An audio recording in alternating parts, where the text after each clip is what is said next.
Welcome back to the next chapter in the Rigel Black Chronicles, The Ambiguous Artifice. Chapter 6. Rigel dodged yet another clump of absent-minded students, gunking up the platform as they wandered aimlessly with their trunks, searching for the friends they'd left there the year before.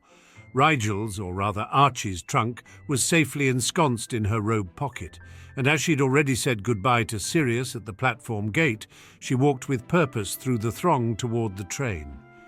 It was early yet, and most of the compartments she passed on the way to the bathroom were empty.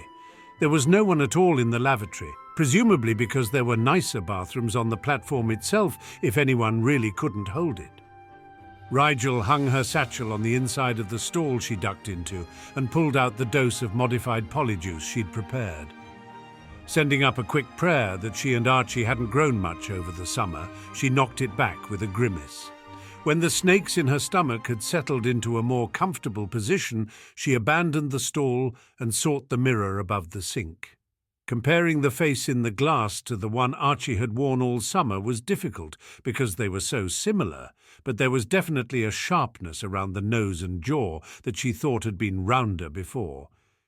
She pushed her hair back off her brow into the more severe style she'd worn to Draco's birthday party.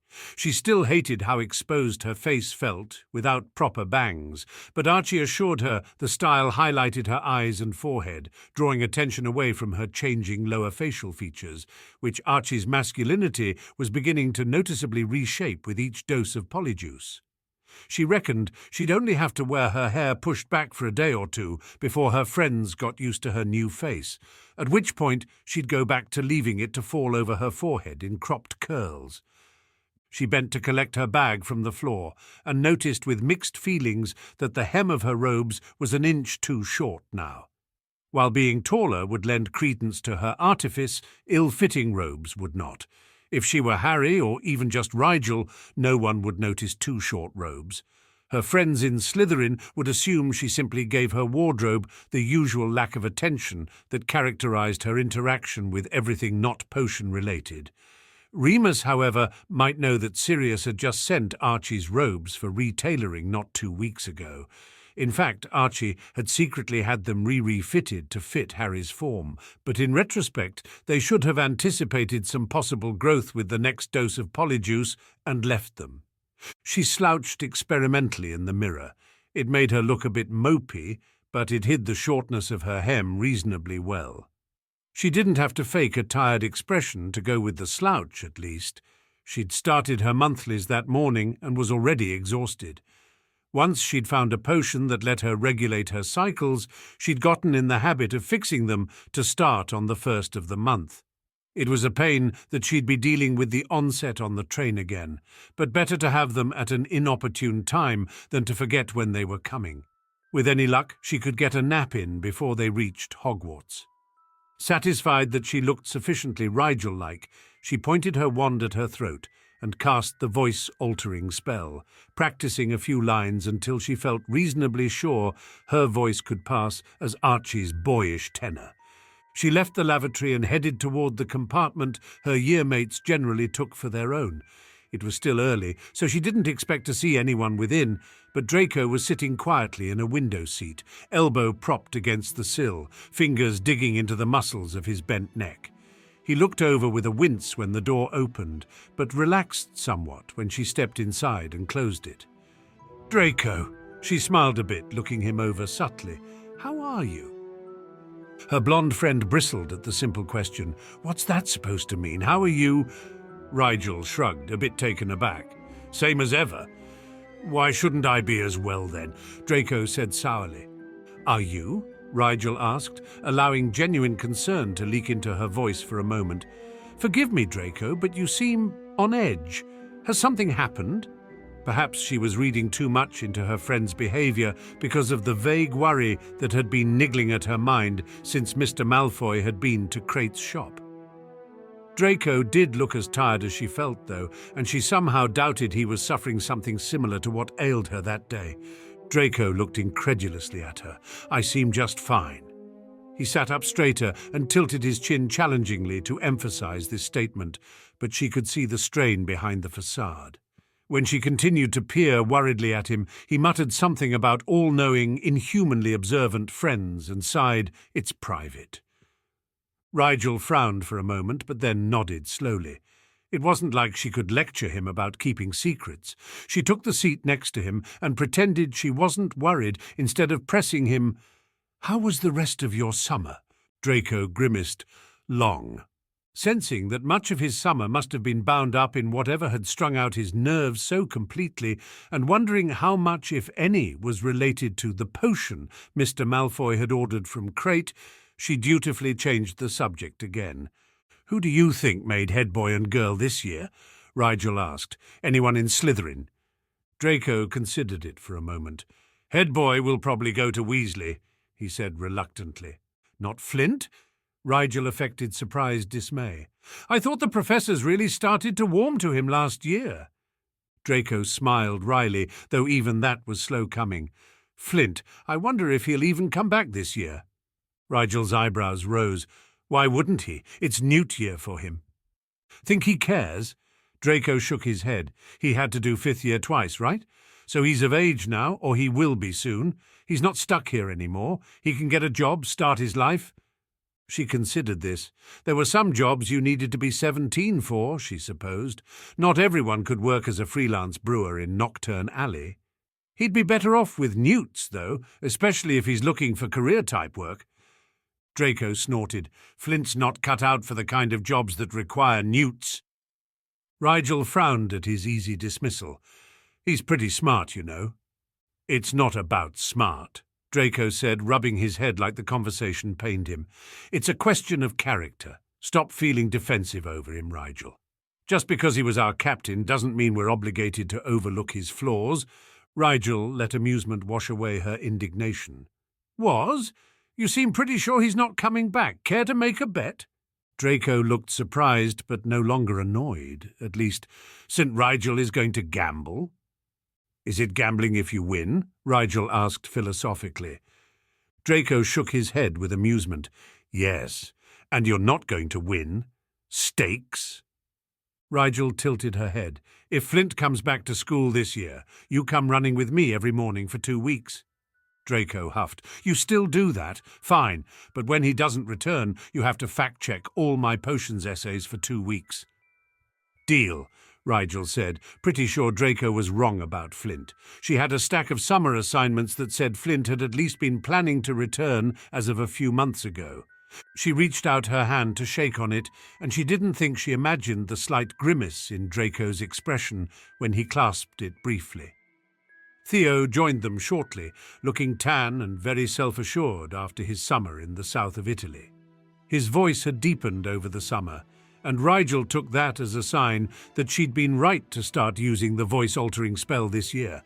Millicent and Pansy arrived together, and although Millicent looked about the same, Pansy's hair had grown astoundingly in just a few months. It was several inches past her collarbones now, with highlights that spoke of too much time out of doors in the heat. Blaze was the last to arrive, claiming the seat next to Rigel just as the whistle began to blow. The first topic of conversation was, of course, the new defense professor. "Do you think they got anyone to take it after Lockhart?" Millicent shook her head. "It's not a tough act to follow by any means, but getting petrified probably doesn't appeal to many." "The curse hasn't done anything that nasty to someone in a while," Theo remarked. "Maybe it only reacts that badly to really incompetent professors." Rigel smiled at that. "Then this year should be uneventful. My Uncle Remus is taking the job." "Seriously?" Theo blurted. "I mean, that's great. I was under the impression that your uncle was medically prevented from holding a job," Blaze commented delicately. "He is," Rigel said easily, "but Dumbledore is a law unto himself. Apparently the headmaster has complete hiring and firing privileges at Hogwarts, ministry sanctions notwithstanding." "That's true," Draco said, his eyes tight despite the casualness of his tone.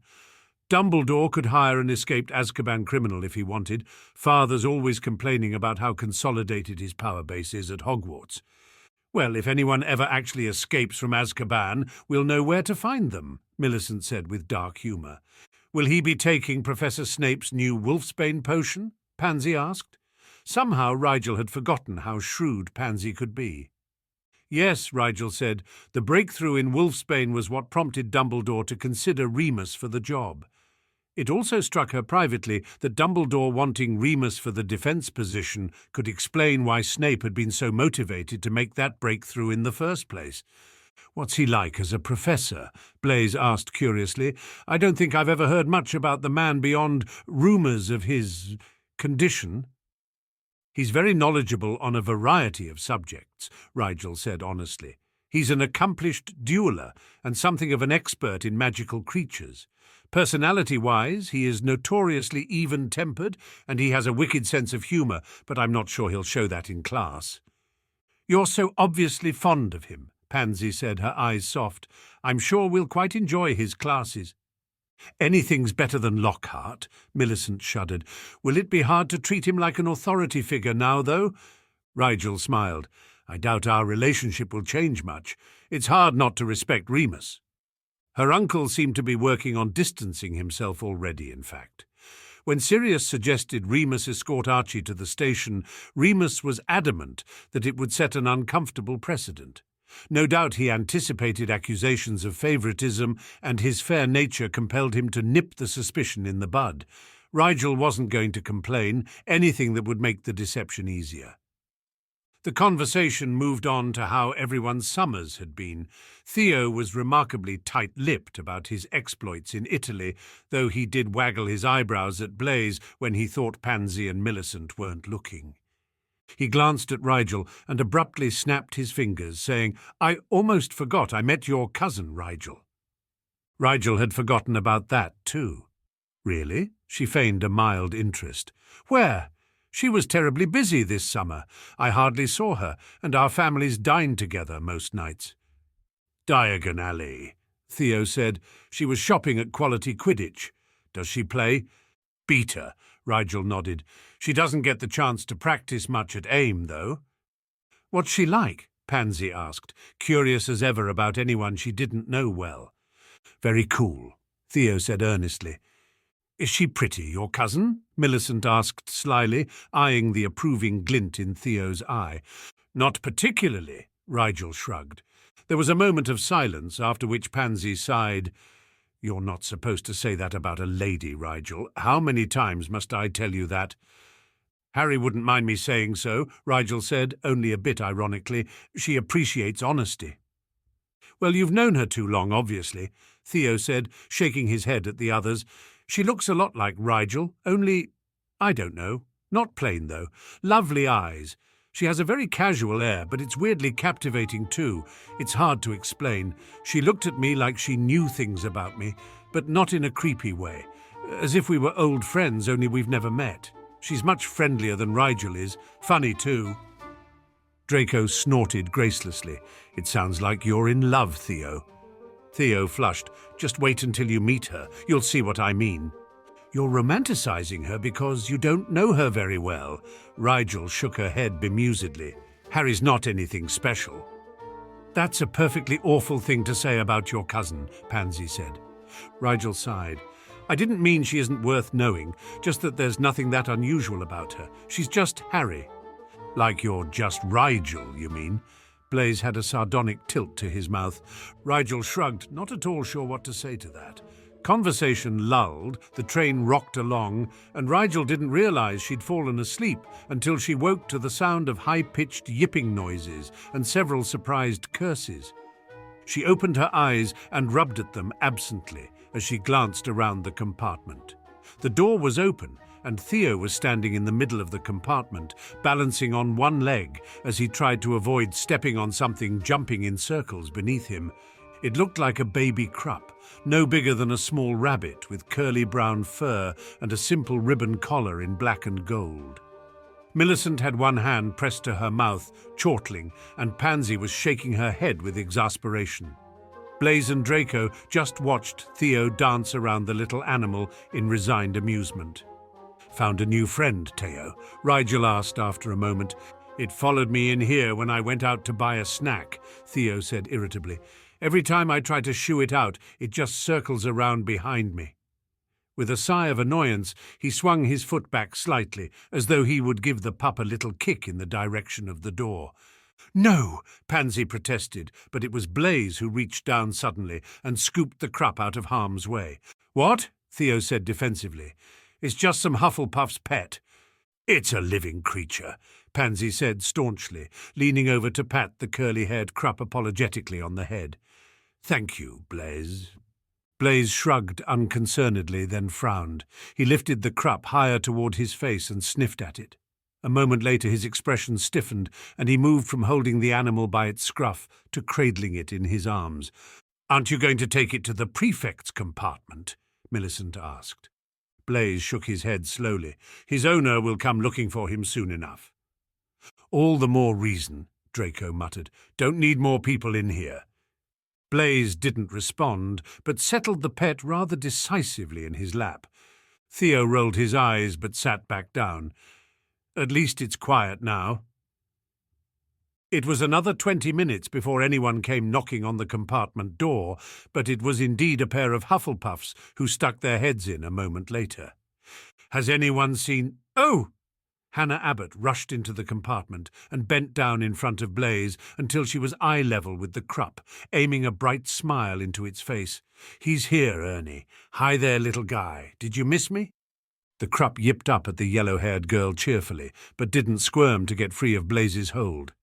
"Thank you so much for watching." Abbott trailed off as she looked up and caught Blaze's gaze. Their dark-skinned friend was staring very intently at the girl from under his lids. After an awkward moment in which the Hufflepuff cleared her throat, she continued, "Well, thanks. I'm Hannah. I mean, we've met, but not really, well." Abruptly, she seemed to realize she was bent awkwardly over Blaze's lap and straightened with a blush. She looked around the compartment uncertainly, smiling nervously as her gaze flitted from face to face. "Anyway, thanks for looking after him," she said with an awkward smile. "I just got him this summer from my aunt, and he's not very well trained, and I'm really sorry if he bothered you." Seeing that no one else was going to say anything, Rigel put on a kind smile. "It was no trouble, right, guys?" Pansy took that as her cue to incline her head graciously, and Theo mumbled something semi-agreeable under his breath. Abbott fingered one of her pigtails nervously. "Thanks, Rigel. I owe you one?" It was clear she assumed that's what one was supposed to say to Slytherins when they helped you, but also clear she had no idea what she was really offering. "Are you kidding?" Rigel affected an embarrassed expression. "I still owe you for saving me in first year. Anyway, it's Blaze you should thank. Blaze Zabini, in case you haven't been introduced formally. I've seen you around," she offered, giving Blaze a friendly head tilt. "Hannah Abbott." She held out her hand to shake. "He knows," Draco muttered quietly. Rigel elbowed him discreetly as Blaze reached out slowly to clasp her hand. He held it still, without shaking it, and said, "It is a pleasure and honor to make your formal acquaintance, Miss Abbott." The girl's pigtails quivered as she glanced up at Blaze's face, down to their clasped hands, then back up in quick, nervous succession. "Likewise." Ernie Macmillan, who was standing in the doorway with his arms crossed, cleared his throat pointedly. "Hannah, let's go." Abbott smiled again and tugged her hand out of Blaze's grasp gently. She reached toward the Krupp in his lap, and Blaze obligingly handed him over carefully. "Thanks again," she said with a little self-deprecating chuckle. "See you all in class."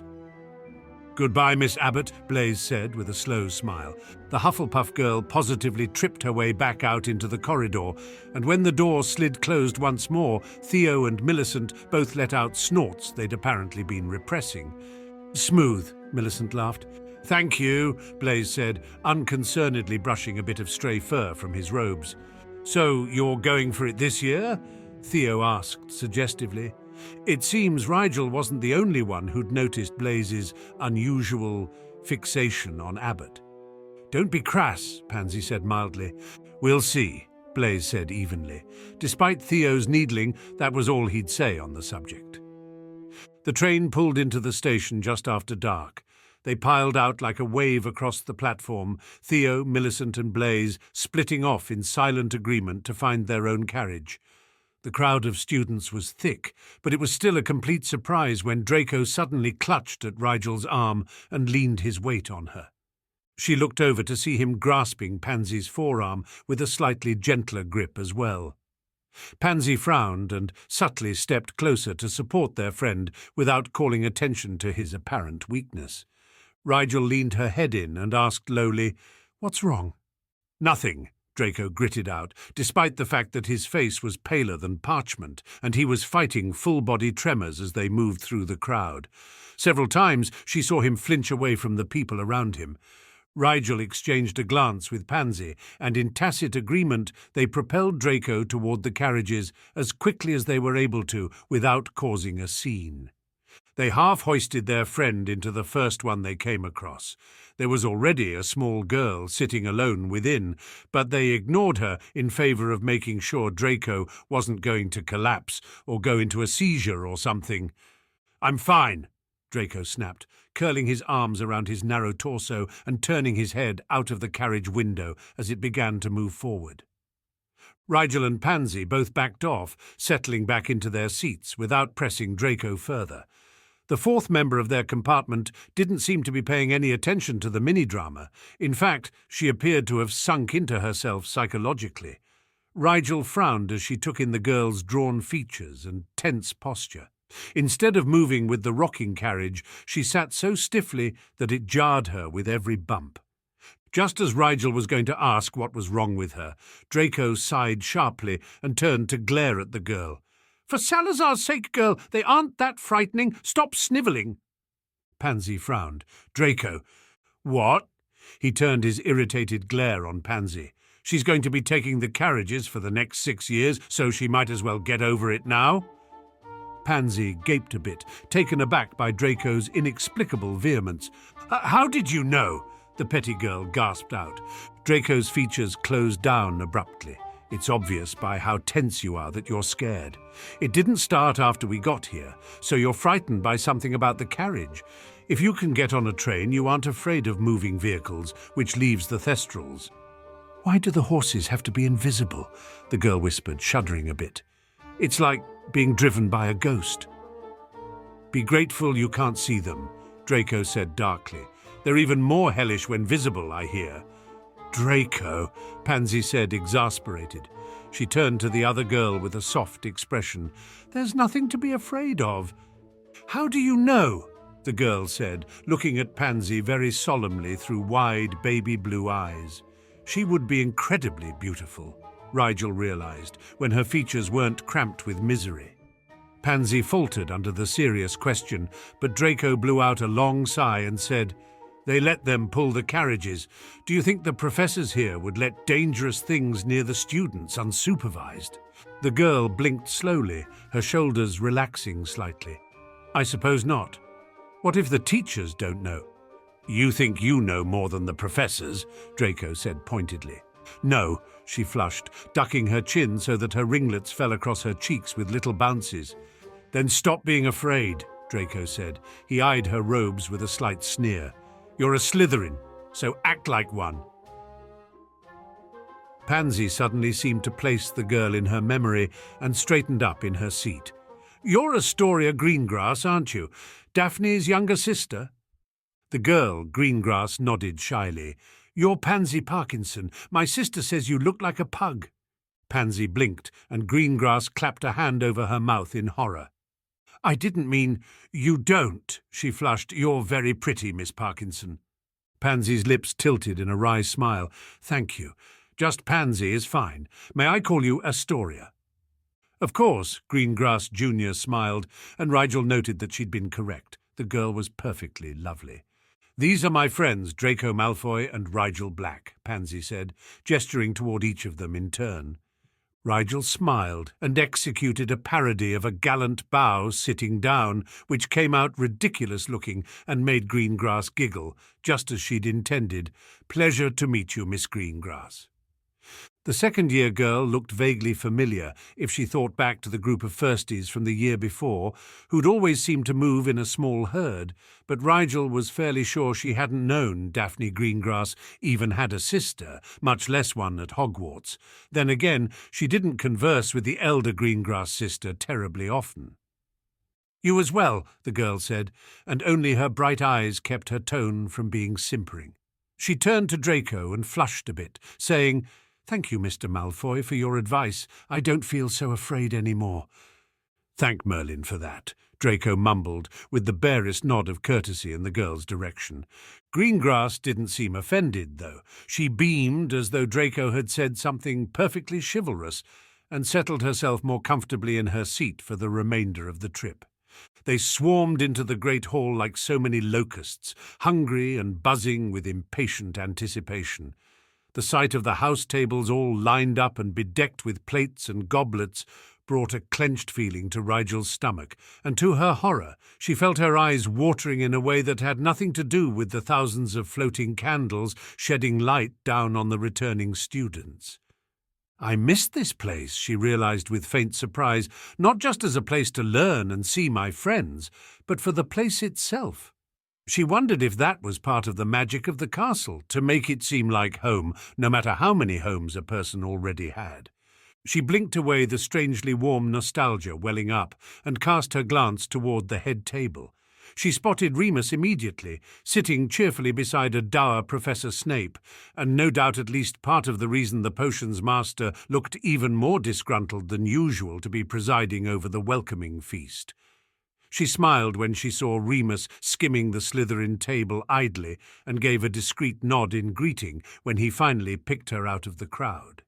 She tried not to betray any anxiety over his presence in her mannerisms, instead affecting the relaxed, confident air that many of her fellow third years seemed to have adopted since she last saw them. She supposed it was hard not to feel a bit superior when the second years were looking so uncomfortably awkward at being seated during the welcoming ceremony for the first time. When McGonagall led in a line of trembling first years, the amused, smug grins on her classmates' faces only widened. Rigel put on a friendly expression in case any of the firsties' apprehensive glances around the hall should happen to fall in her direction, and waited in silence with the rest of the hall as the sorting hat was brought out and began to sing. It's been a merry 1,000 years since this old hat was sewn, but every moment since then. I have called this castle home. The dungeons and the library, the kitchens and the lawns, the students running here and there, their laughter and their yawns, all of this and more I hold close to my ragged brim. But lately something worries me and leaves me feeling grim. For though I sit here every year and sort you one and all, and though I've said that doing so will help you to stand tall, I wonder if dividing you by idealistic traits might overplay your differences and chain you to 4 fates. Though Gryffindor once told me I was made to see the heart, it seems to me that naming it thus chokes it from the start. If one child is called clever, does that mean he couldn't dare? Rowena used her wisdom to defend those in her care. Is courage so commendable? When work ethic is lacking, never once did Godric say that chivalry meant slacking. Does caring for your friends mean wanting nothing for your own? Sweet Helga had ambition and the strength to see it sown. And can the child with dreams fulfill them only through deceit? Salazar oft said success comes not to those who cheat. I see the ravens scorn the puffs, and lions fight the snakes, and everyone thinks far too much of ancestors' mistakes. I can't help feel my time grows short, my purpose all but gone. The past must bow to present needs, or reap a future wrong. So this time when I call a house and send you on your way, listen close for all the things I didn't get to say, for each of you is special in a way that can't be named. One word cannot define you, though that's what I've always claimed. So come up here and try me on, and I'll give you my critique. But know that fractured strength cannot disguise that which is weak. Your house is not your destiny, although it is your home. The world is made of every house, and not just one alone. The applause came slowly, interspersed with murmurs.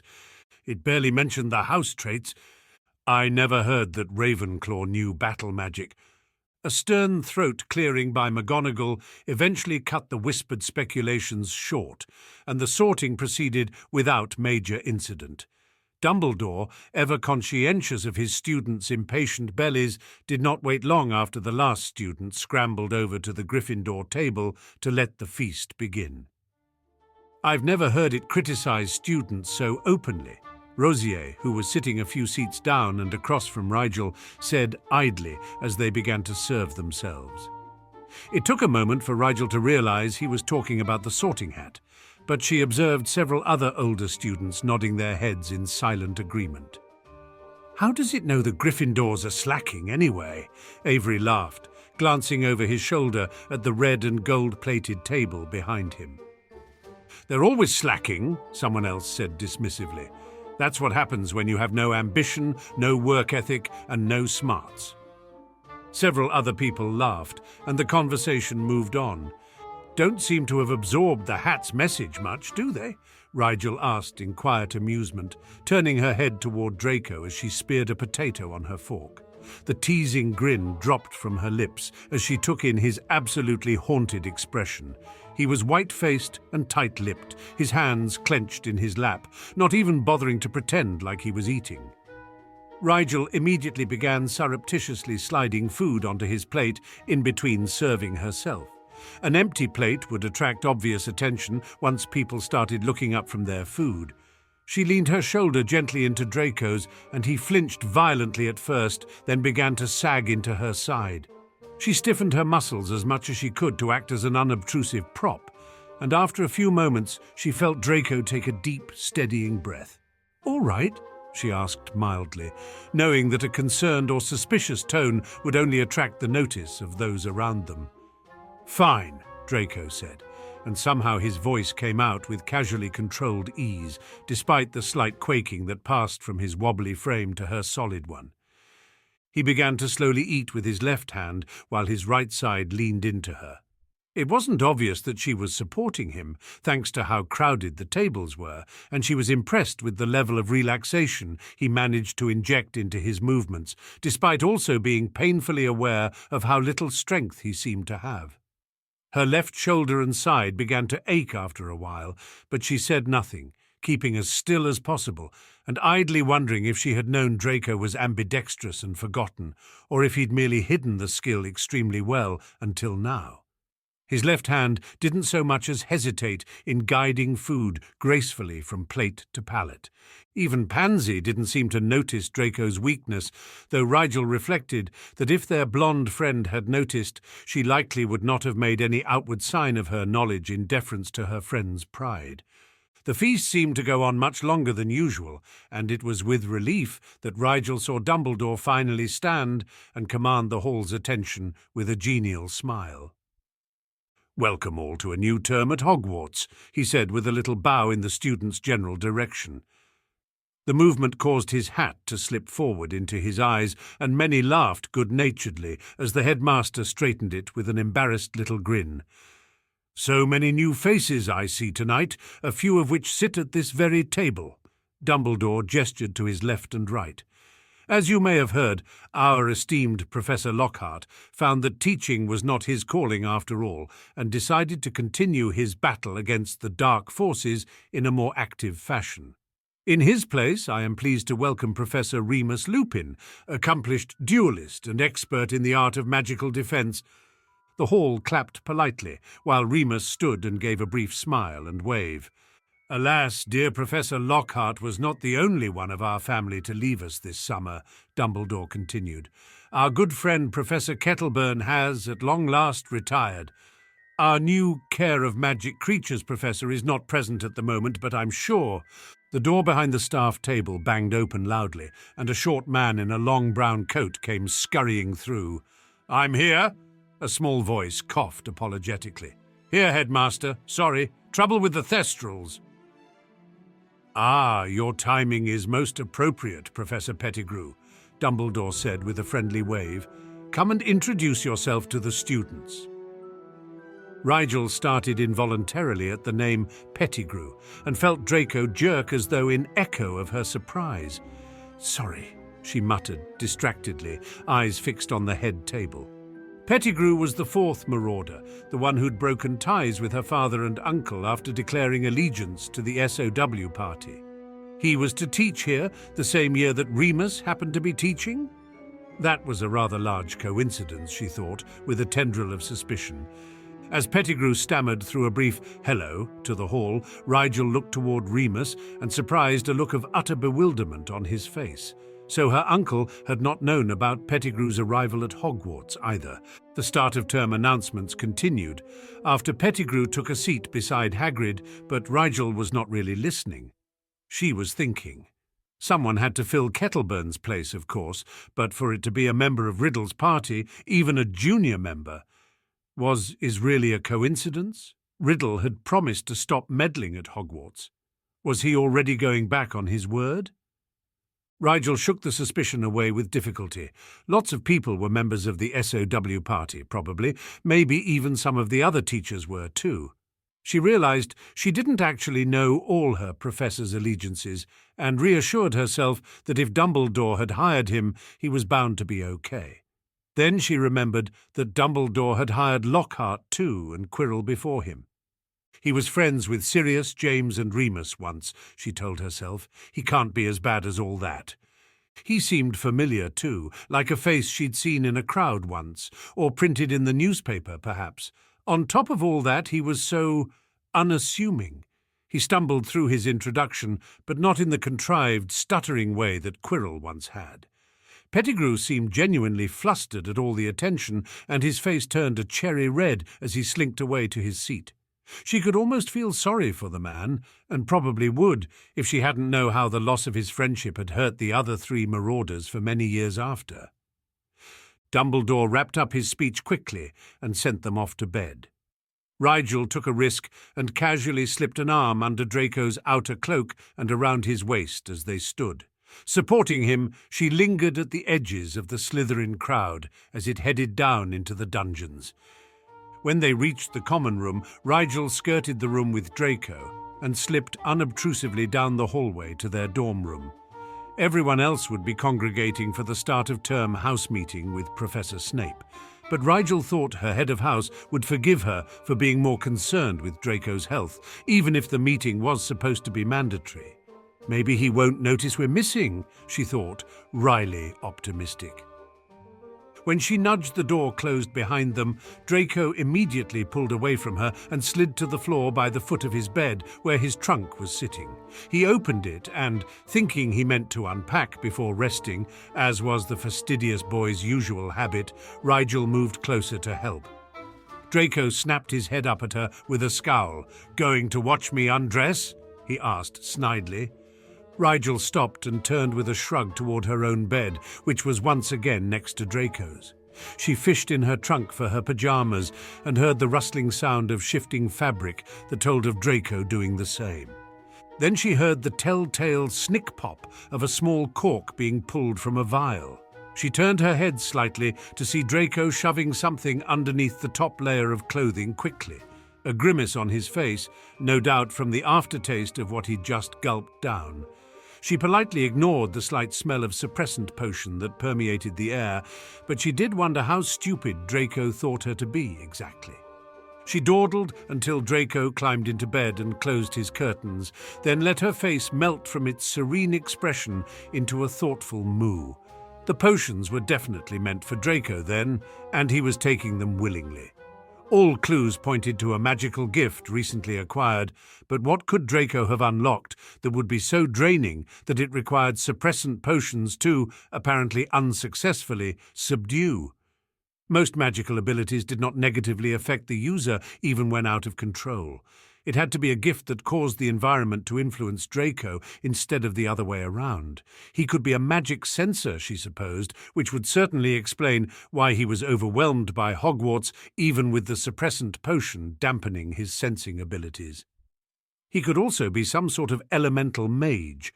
The ambient magic around Hogwarts would definitely give Draco one monster of a headache before he learned to control it, were that the case. Rigel shook her head as she quietly began unpacking her things. There was no way of knowing for sure until Draco told her. Whatever his gift was, he wasn't in full control of it, and it was unlikely to pose a real threat until he was, and maybe not even then. She hadn't learned occlumency for nothing, after all. Severus strode quickly from the Slytherin dorms, not because he was in a particular hurry, but because only the disgustingly young thought time could ever afford to be wasted. His start-of-term speech had gone smoothly, though he noted the absence of 2 particular third years with little surprise. Lucius had, of course, informed Severus of his godson's recently acquired ailment. That Rigel Black had already noticed and responded to his friend's condition was inevitable, and a testament to the boy's suitability as an asset to the Malfoy family besides. He arrived at the too familiar stone gargoyle in a timely fashion, and only after affixing an appropriately disgusted sneer to his features did he utter the phrase "jumping jellies" in its general direction. Albus had already donned a dizzying nightshirt that appeared to portray a patchwork of meaningless symbols, all of which orbited the headmaster's torso exuberantly at a speed unsuited to any sort of sleepwear, much less that of a venerable wizard of Albus's age and power. Worse than the garment he wore was the old coot's twinkling, knowing gaze. "Has it arrived?" Severus asked tersely. Of course," Albus smiled infuriatingly. "You'll be giving it to him tomorrow morning, I suppose?" "That is when the students receive their schedules, is it not?" Snape bit out, resigned to the knowledge that the old wizard was not simply going to hand it over without pausing to savour the moment first. "It is so good to see you finally taking such personal interest in a student, Severus," Albus commented, with a satisfied little hum. "It's about time you took a prodigy of your own. All the other professors have had at least 2. Phileas has personally trained 7 bright young minds, if I recall correctly." "As you say," Severus said, holding a hand out impatiently. "If it has indeed arrived, I will take it now." Albus chuckled as he reached into a drawer and pulled out a golden drawstring pouch. "Always in such a hurry, Severus. Let us hope your apprentice shares your respect for time management, eh?" Severus took the pouch expressionlessly, mentally grumbling about wizards who took too much amusement in the sensibleness of others. "Good evening, Albus," he said once he had secured the little bag at his belt. "I dare say it has been," the headmaster said, twiddling his thumbs as Severus made for the door. Rigel woke earlier than her roommates, as was her habit, and collected her running clothes before heading into the bathroom she shared with Draco, Theo and Blaze, having unofficially claimed the other as their own. Once she'd stripped down to her underwear, she quickly Evanesco-ed the evidence of her monthly bleeding and performed a bleaching spell on her underwear just to be thorough before tossing it down the laundry chute. She wondered vaguely if Archie ever considered exactly what his clothing was going through, being lent to her, then decided that for his sake she hoped he hadn't worked out the exact logistics. Her magic was under her complete control once more, thanks to a few days' work getting used to the suppressant ring. From what she'd deduced, it worked something like a dam on her magical core, holding all but a thin trickle back when she tried to use her magic. She'd done all sorts of experimenting in the days leading up to her return to Hogwarts, and generally the results had left her quite satisfied. Most of the spells she knew worked perfectly normally. Sometimes, when she imbued a potion, it took much longer than normal, because while she could direct the magic to the potion, she couldn't widen the hole, so to speak. So there was only so much magic she could use within a certain amount of time. She couldn't cast the Despoco shield at all. It simply required more magic at a faster rate than she had access to with the dampener on. She dressed quickly, making sure that the tiny bit of non-flatness that distorted the otherwise masculine line of her chest was invisible, even while bouncing due to the tight elastic undershirt she wore beneath the baggier, sweat-stained outer one. Lastly, she drew on a pair of thin, plain black gloves that nevertheless sat smoothly over the 2 rings on her left middle finger. There was no need for anyone to know she wore a dampener, particularly if it was one Harriet Potter might be seen wearing in the future, and there was the very slight chance that Remus had noticed Harry wearing the basilisk ring that summer. She stopped at her trunk to pull out her trainers and saw Draco poke his head out from behind his curtains as she shut the lid. "Going running?" he asked, sleep thickening his voice. Rigel nodded. "Want to come?" Draco began to shake his head tiredly, then stopped, looking thoughtful. "Yes," he said slowly. "May I?" "Of course," she said, a bit surprised. Draco was not a morning person, and usually grumbled about coming running with her, though he did every so often. Draco had a determined cast to his features as he padded quickly to his trunk and rummaged for comfortable clothing. Rigel looked away as he began to change unself-consciously into loose breeches, and didn't look back until he nudged her with the toe of his shoe and a soft chuckle. "Still so easily flustered, Rye?" It was the first time he'd used her nickname since coming back to Hogwarts, and Rigel couldn't help the warm feeling it gave her insides.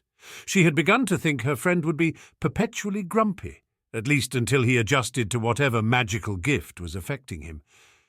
"It turns my stomach to see naked people so early in the morning," she drawled softly, a curl of disgust on her lips.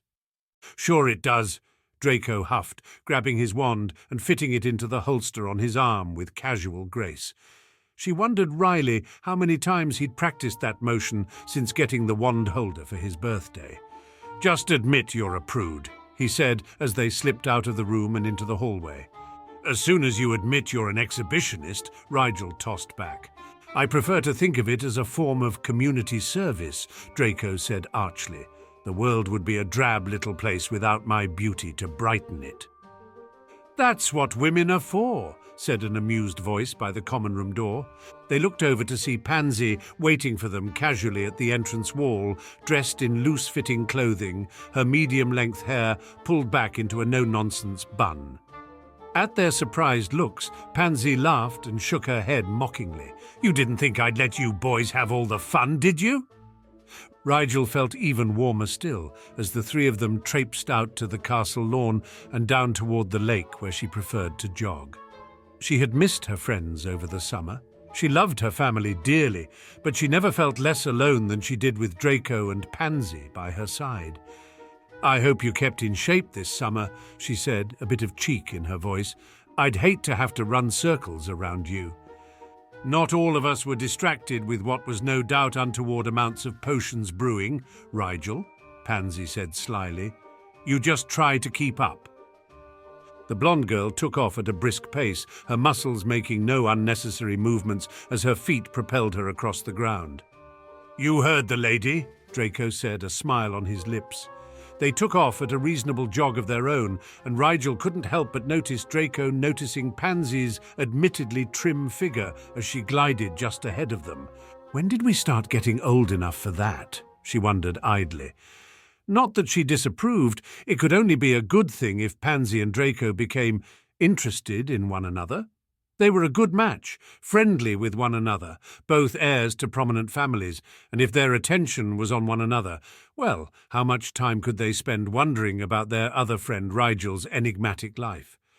Those were thoughts for the future, though, so Rigel let her mind wander to other things as they made good time on the rest of their run. Draco was noticeably more tired than either Pansy or Rigel by the time they reached their starting point, but it was he who, in between pants, asked, "What next?"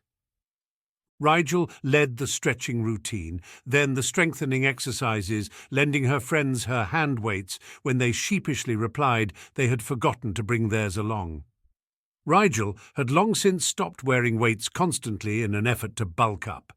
The amount of physical exercise she had been getting over the summer meant her arms and legs were whipcord tight now, but she kept the hand weights in the pockets of her workout attire, since the exercises Remus prescribed her still required them. They arrived at breakfast just in time to see Professor Snape handing out the schedules for the new term. This would be the first year they were permitted to choose extracurriculars, and their year mates were already beginning to excitedly compare their schedules. Draco and Pansy received theirs eagerly, examining them with pleased expressions. But when the time came for Rigel to get hers, Snape fixed her with a level stare and said, "There were issues accommodating the classes you opted for, Mr. Black. Come to my office after your meal and we will discuss possible revisions." Rigel quietly agreed, fighting a frown. Draco, who was looking much improved from the night before, despite the way he continued to twitch, unprovoked every so often, raised an eyebrow at Rigel's empty hands. "Tell me you didn't try to sign up for all of the optional classes." Rigel suppressed a flush. "Of course not. Maybe one of the classes they put me in was cancelled or something."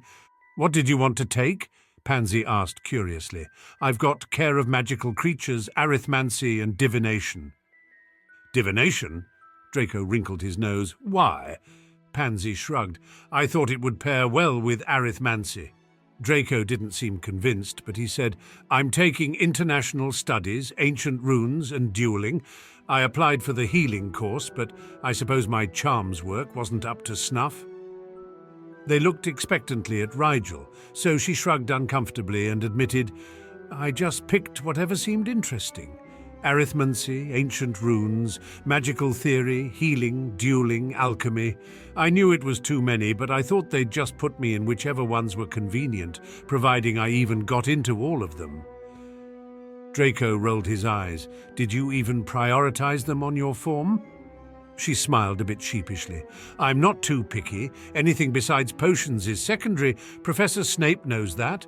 I didn't want to take a spot in a popular class that someone else really wanted when I'd be happy with anything." Her friends shook their heads good-naturedly, but otherwise went back to exchanging schedules with the others. She entered Snape's office at his beckoning and sat in the plain chair he'd provided her.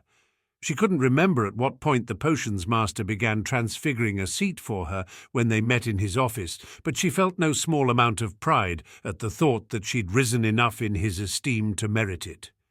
Snape favoured her with a long, penetrating stare before he spoke. "There are not many students in this institution who truly appreciate its purpose, Mr. Black.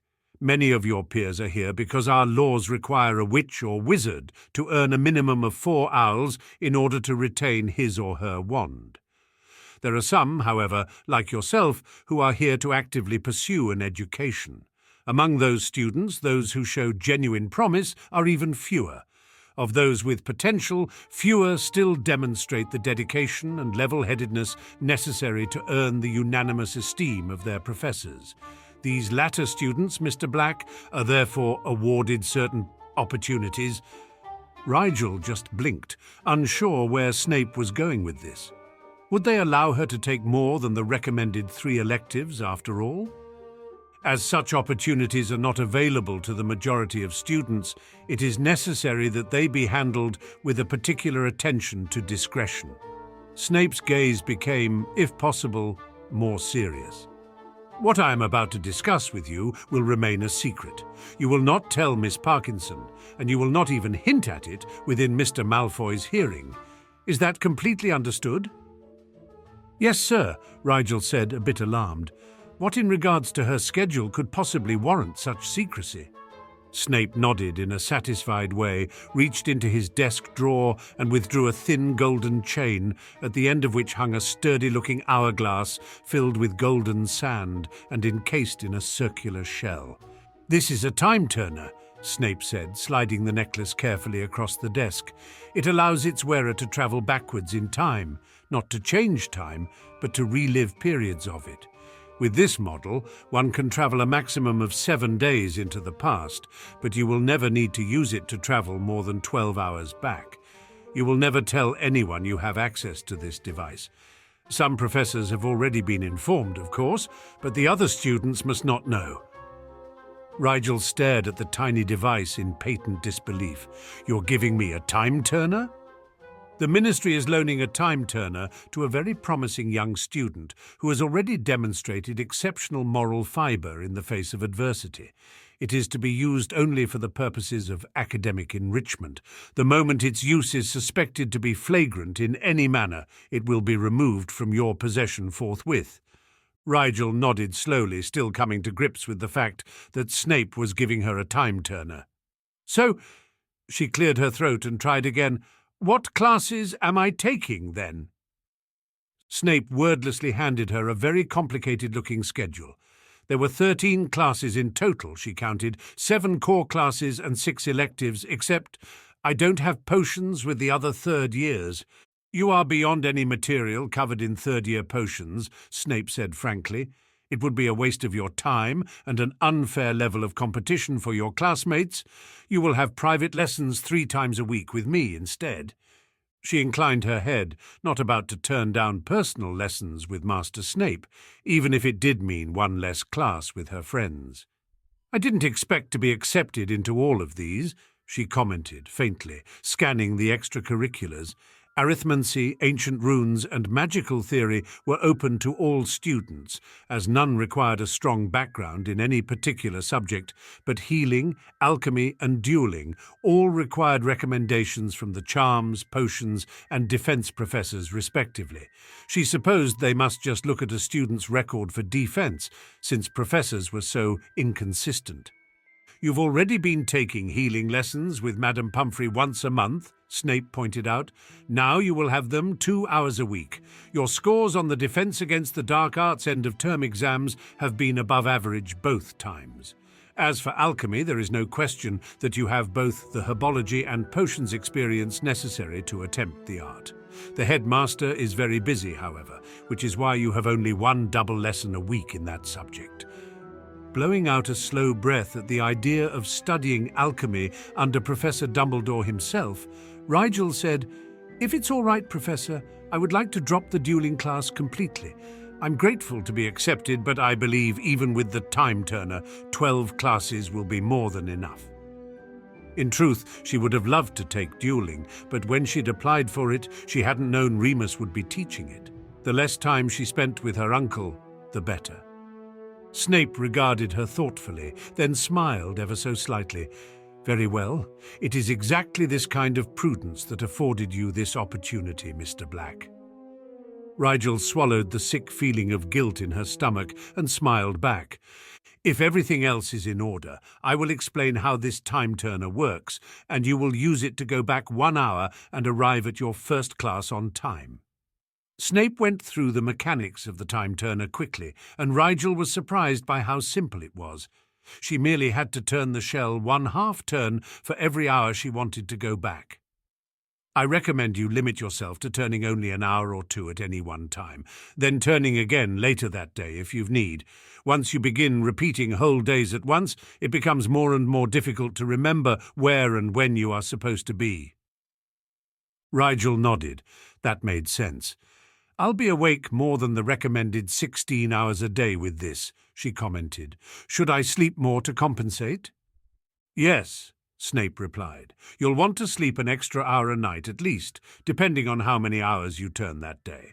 On the back of your schedule, there is a recipe for a potion that will lengthen your sleep cycle an average of 5 hours a day.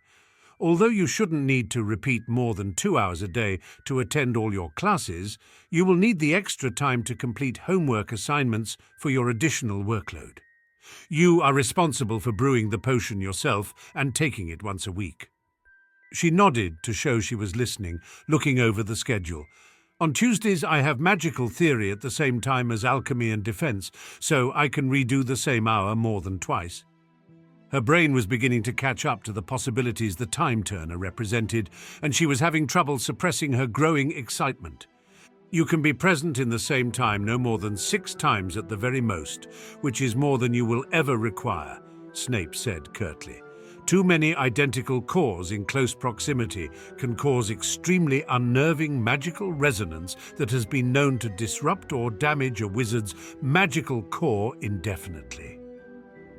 Rigel made a mental note not to repeat any hour more than 5 times, just in case. "Will it age me?" "It will," Snape allowed, "but no more than a few months unless you use it excessively." He eyed her sternly, as though he knew exactly what she was thinking. "This is an enormous responsibility, Mr. Black. You will be psychologically evaluated at random intervals throughout the year, and if at any point I find you are using this device unwisely, I will be unspeakably aggravated." Rigel put on her best reassuring smile. "Academic pursuits only, sir, I understand. Thank you. I won't make you regret giving me this chance." She was going to take 12 classes. 12! And she would never not have enough time for something again. Occlumency, healing, Flint's assignments, provided he ever showed up to claim them, even brewing for Crate would be no problem now. There are a few more conditions, Snape cautioned. People with registered time-turners are not allowed to participate in competitive sports in case they use their advantage to view the game before participating in it, so you will be forced to withdraw from the Slytherin House Quidditch team if you decide to accept this. Rigel grimaced but nodded her understanding. You must never take the time-turner off, not when you shower, not when you sleep. Change clothing in a way that will not reveal it to anyone, though it is spelled with a subtle "notice me not" that should suffice unless you call deliberate attention to it. You must remember when you are at all times. Do not cross paths with yourself. Do not be seen by two different people at the same time if they are likely to mention it to one another. Most of your classes are organized such that the regular third-year classes only overlap with classes you will take one-on-one, like healing and alchemy, but this is not always the case. Do nothing memorable in class, nothing that will be talked about. When your friends ask which classes you're taking, tell them only the ones that cannot be kept private. This, he pulled out a second schedule, much simpler than the first, is the schedule your friends will see. You're taking ancient runes, arithmancy, and magical theory only once a week. Your private lessons with me are during your third-year transfiguration classes, so say only that you are self-studying potions according to an advanced syllabus of my devising. Any questions? It was a lot to take in. She thought for a long moment, but the only thing she could think to say was, "Thank you." "You are due in charms," was all he said in reply. She stepped into a small alcove and turned her time-turner back an hour, then checked the wristwatch she used to time potions in lieu of the pocket watch Archie gave her, being that she still couldn't open that one, and realized it still showed the time being an hour later. Of course, she mentally sighed. Her watch was moving linearly like she was. It didn't care that she'd traveled backwards in time. Its cogs just kept ticking along. She got out a small notebook and noted the date and time she'd used her time-turner discreetly on a blank page toward the back. She suspected this was going to get complicated. In a burst of curiosity, she pulled out the Marauder's map and looked for a dot bearing her name. There were two, she realized with a small smile, one up in the Great Hall and one in the alcove in the dungeons. That was certainly going to be useful.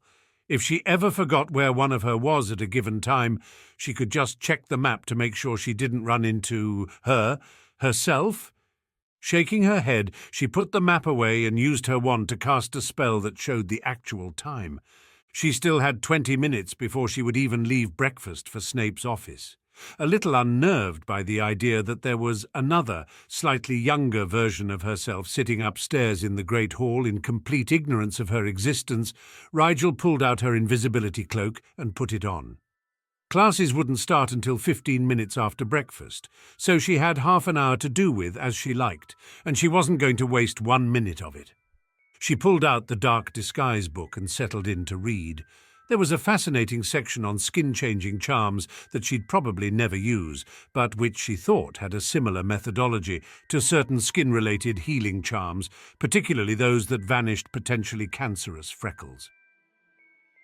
She arrived in charms right on time, slipping into a seat between her friends a moment before Professor Flitwick bounced through the door. "That didn't take long," Pansy said, her voice low. "Did you get your schedule worked out?" "Professor Snape just had to give me my potion syllabus," she said casually, feeling the time-turner under her robes shift as she turned her head. "I'm not taking potions with you guys this year." Before Draco could say more than "what?" Professor Flitwick started class.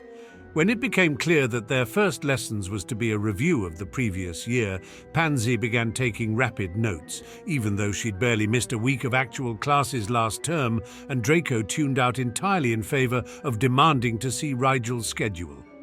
She passed over the modified schedule Snape had given her and watched Draco frown as he read it over.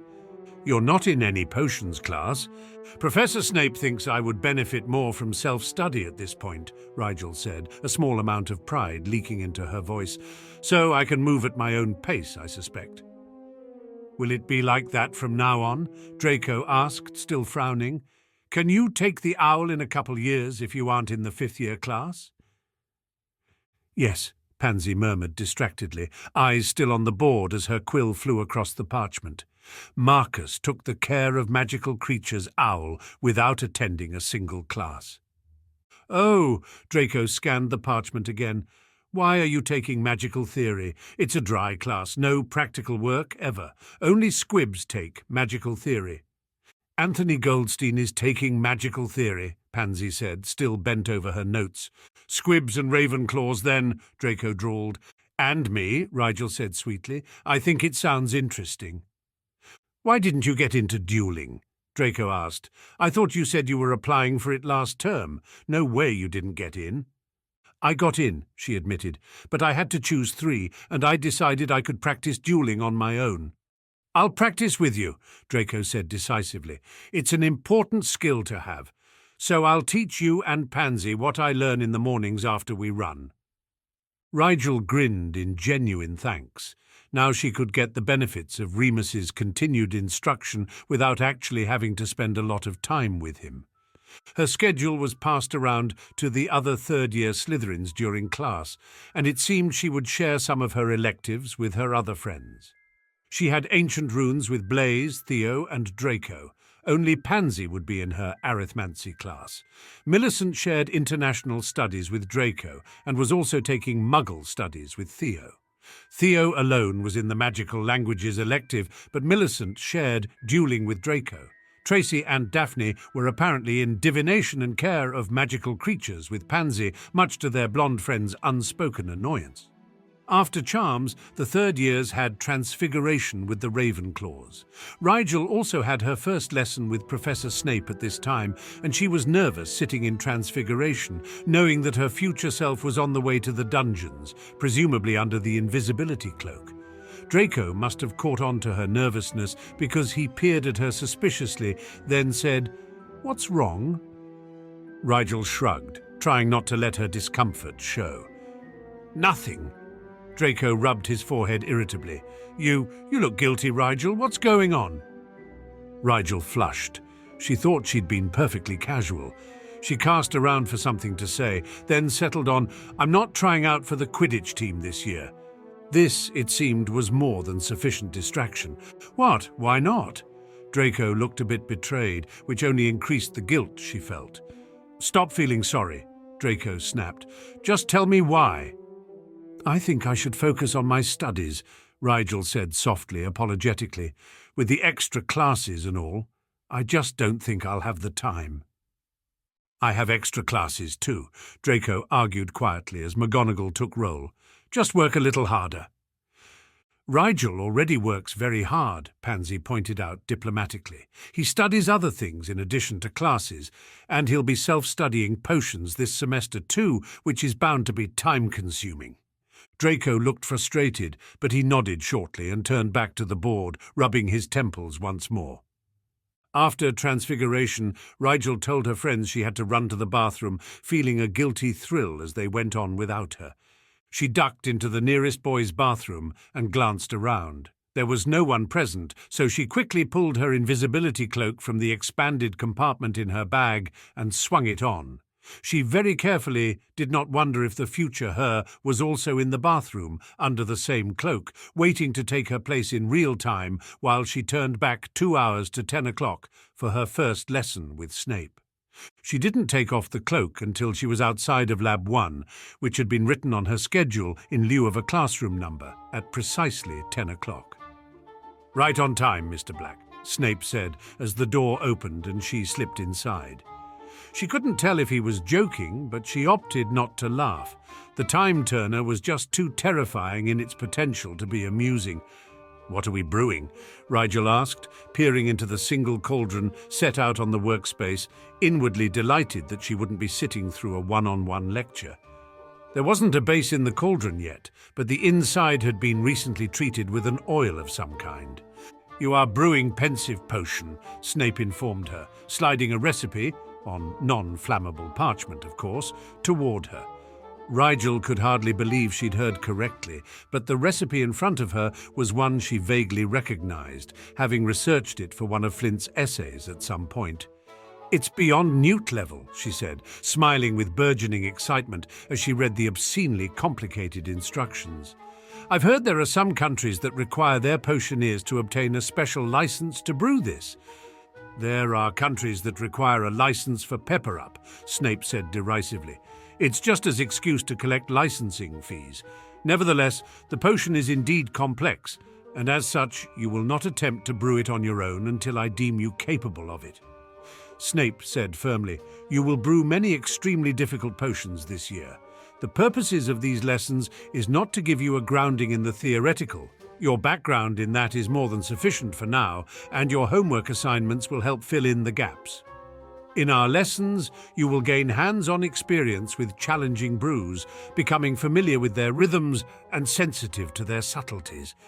Snape eyed her sternly as he outlined the course objectives. We will brew each potion at least twice. The first time through, I will give instructions, help you keep pace with the recipe, and assist if necessary. The second time, you will do it on your own.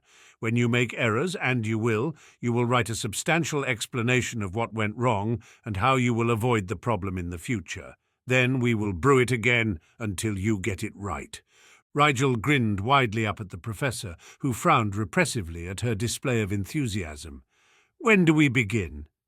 After you study the recipe, he said, a wry smirk twisting his mouth.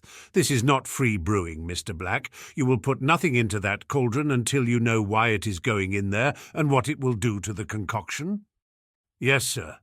Rigel tucked her smile into her cheek and bent over the pensive potion recipe with due attention. This year was going to be wonderful. She snuck into the bathroom just a minute or two after her past self should have disappeared and took the cloak off, stowing it quickly. She ducked into a stall to use the facilities, just so it wouldn't be suspicious if she had to use them again too soon, and then headed off to lunch, feeling a bit smug, knowing that her first real use of the time-turner had been a complete, unqualified success.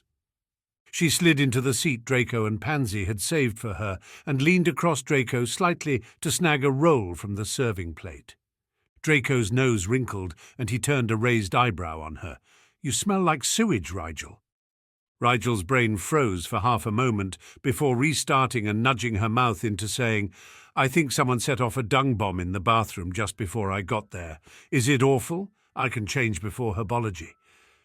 It's fine, Draco said dismissively. No worse than when you've been in your lab all evening. You'll get dirty during herbology anyway. Rigel hadn't realized that brewing potions made her smell so badly. It made sense. Some of the ingredients were a bit noxious, objectively speaking. She'd grown used to it over the years, but her friends apparently hadn't. She felt her earlier smugness recede slowly as she made a mental note not to time-turn back to her potions lessons until after lunch. If she showed up directly to herbology smelly, people were less likely to notice, since the greenhouses all smelled like soil in any case. It also meant she'd eat lunch at a reasonable time, instead of what felt like 2 o'clock. On the bright side, if her friends were accustomed to her being smelly, they might not notice when she put on her Archie Sweat Musk perfume before defense lessons the next morning. Herbology was with the Gryffindors that year, and Rigel sidled over to the red and gold cluster of students to say hi to Neville and Ron before Professor Sprout came and unlocked the greenhouses. To her surprise, Ron, who had an arm around a very shaken-looking Neville, shot her a less than welcoming look as she approached. Hi, she said. How was your summer break? Fine, Ron said shortly. Oh, Rigel paused, unsure. That's good. Yeah, Ron said. Look, if you don't mind... Stop, Ron, Neville said quietly. It's not Rigel's fault. What's not Rigel's fault? Draco had come up on her left side, presumably attracted by the unpleasant look on Ron's face. Ron clamped his mouth shut, but Neville spoke up with a determined look on his face. I just had a bad defense lesson, that's all. Rigel couldn't stop the slight frown of dismay from forming on her face. What happened? That uncle of yours is a piece of work, Ron said. Remus? Rigel couldn't imagine what her uncle might have done to upset a class of third-year Gryffindors, but from the uneasy agreement on many faces, it wasn't just Neville who had been affected. What happened? Draco asked with a frown of his own. "Wasn't it just review? You all look scared."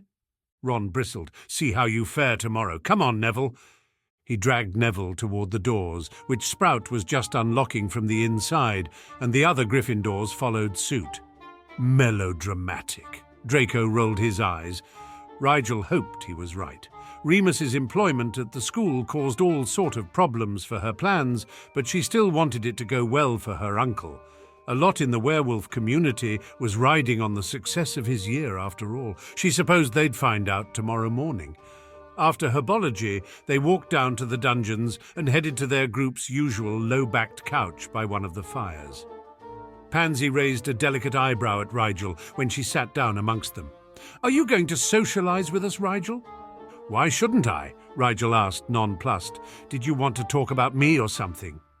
Pansy laughed. "No, I just assumed you'd have something you needed to be doing." "It's the first day," Rigel said. "We don't have any homework." "Not schoolwork," Pansy said patiently.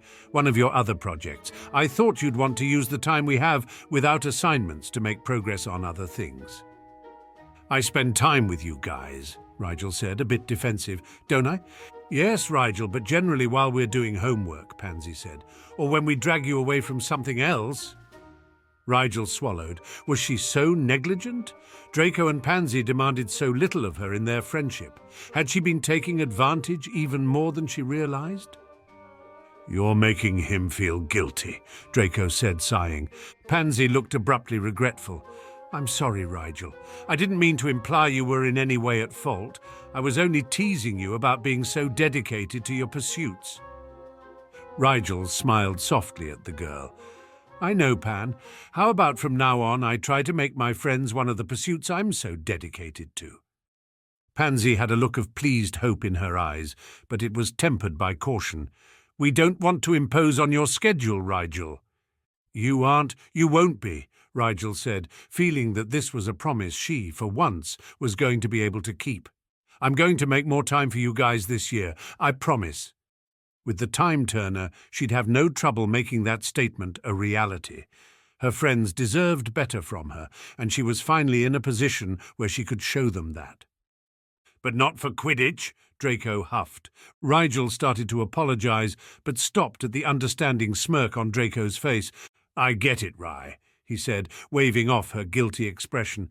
"I did sort of push you into participating last year. I shouldn't be surprised when it's not your top priority." "Thanks for understanding, Draco," Rigel said. "Speaking of understanding," Draco said, pulling a face, "I can't make heads or tails of the first chapter in our Ancient Runes textbook." "We don't have that until Wednesday," Rigel said, "and I don't think the professor will expect you to know anything on the first day." "Just because other people have low expectations doesn't mean I should comport myself to their standards." Draco plucked an imaginary piece of lint from his robes. "I refuse to step foot into any classroom without having at least some idea as to what's going on." "You should ask Blaise," Rigel suggested. "He's really good at explaining the basics." "Blaise has been acting weird lately," Draco complained. "He's all lovesick or something. It's driving me mad." "Why should you care if he is?" Pansy asked, shaking her head. "He turned 13 this summer too. It's probably just that his inheritance hasn't settled yet." "Inheritance?" Rigel repeated. "You mean the expansion of his magical core?" Pansy and Draco exchanged looks that went over Rigel's head.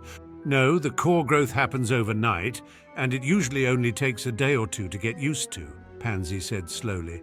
"I mean, Blaise's inheritance." Rigel shook her head in quiet bewilderment. "I'm sorry, Pan, but I don't know what that means. Is it a—" She stopped herself before she could say "pureblood thing" out loud. "Does a gift run in his family or something?" Draco scoffed. "Where in Salazar's name have you been, Rigel? Blaise is part creature. His father was a shifter of some kind, which means Blaise came into his side of the inheritance at the same time that his core developed. Why do you think he has amber eyes all of a sudden?" "Does he?" Rigel asked, startled. She hadn't noticed that, but as Blaise's eyes had been brown to begin with, well, she didn't exactly go staring into other people's eyes all the time, did she? Yes, he does, Pansy laughed. Rigel, you're hopeless. Suffice to say that everyone knows Blaze is half-creature. If the changes in his behaviour are any indication, he's inherited the full set of traits from his father's side this summer. It wasn't really a surprise. He's always had incredible hearing and eyesight, not to mention his fascination with a certain Hufflepuff who only ever wears her hair in one style.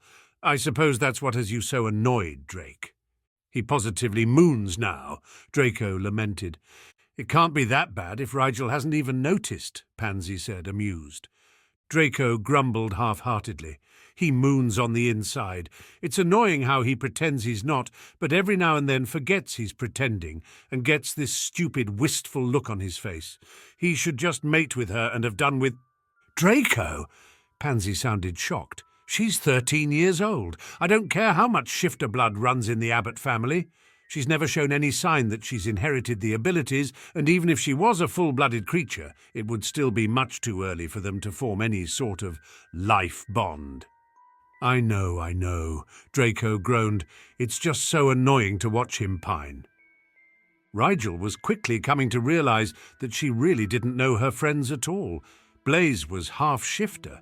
His father must have been from a family of pure-blooded shifters too, or he wouldn't be able to attend Hogwarts. She wondered what animal Blaze could turn into, then remembered that shifters bonded for life, often forming instinctual attachments as young as 8 years old to their intended, and subsequently realized that she was an idiot for not putting the very obvious pieces together. Certainly all of his interactions with Hannah Abbott made more sense. Rigel then wondered how much Hannah knew of Blaze's genetic traits, and if the Hufflepuff girl even guessed at what kind of regard Blaze must hold her in, whether he wanted to or not. It was a bit scary to realize that there were people in the world with lives at least as complicated and awkward to navigate as her own.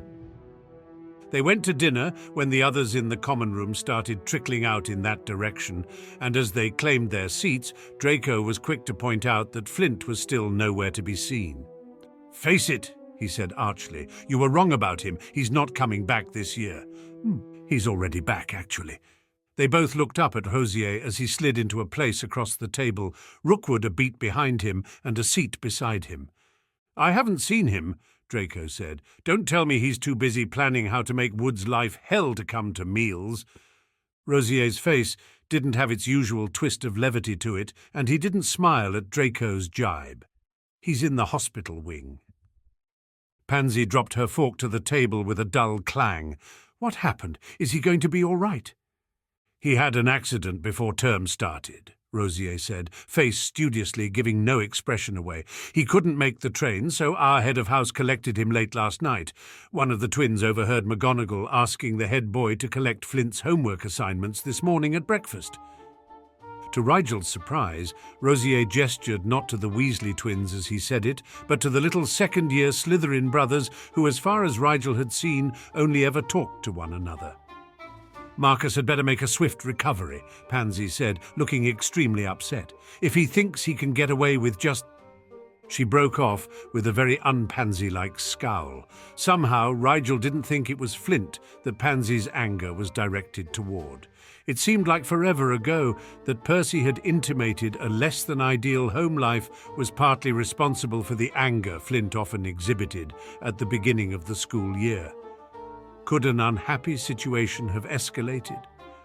Rigel knew it wasn't any of her business, but she couldn't help but worry. Flint may be a blackmailing jerk, but he was her friend too, in a weird way. Then she realized that as long as Flint was in the hospital wing, his assignments were going to start piling up. She hoped he got better soon, for both their sakes. Maybe there was a way she could get the assignments from Percy without seeming suspicious. It would certainly be more manageable for her to work on them as they came, instead of trying to do them all at once. As Rigel was lost in plans, Pansy was becoming more and more upset on Draco's other side. "Marcus is the last person who deserves to have to put up with such an ignorant, hateful, disgusting excuse for a—" She cut herself off with a visible effort and stood, sweeping her robes behind her as she turned from the table. "I've lost my appetite. I'm going to visit Marcus in the hospital wing." She strode from the hall, angrier than Rigel had ever imagined her sweet-tempered friend could become. As Pansy exited, Draco seemed to droop into Rigel's side. Rigel stiffened and leaned against the weight automatically, looking over in time to catch a look of unconcealed relief on Draco's face. When his eyes darted over to hers, he grimaced. Pansy's anger is a bit overwhelming, isn't it? I haven't seen her like that since we were very young. I think she yelled at me once for eating the last cinnamon cookie when her mother brought her to tea. I'd forgotten she had it in her, honestly. Rigel silently accepted this explanation for his unusually acute relief at Pansy's exit, but added another tally to the strange things Draco does now chalkboard in her head. They ate in relatively subdued silence, even the usually resilient Rosier seeming content to let the meal pass without an effort at conversation. Neither she nor Draco brought up the bet again, and Rigel felt a little sick to think that she'd been making a joke out of someone else's problems. After dinner, she and Draco started toward the hospital wing, but halfway there Draco stopped and muttered a half-hearted curse. "We should have gotten her something to eat," he sighed. "The kitchens are still open," Rigel shrugged. "They're bound to have leftovers." They made a detour to the basement and pushed open the portrait entrance slowly, mindful of the house elves scurrying every which way. A young female elf with her familiar necklace of champagne corks ran over and flung herself at Rigel with all the exuberance of a long-lost friend. Rigel caught the little elf on reflex and spun her in a circle with the momentum from her launch.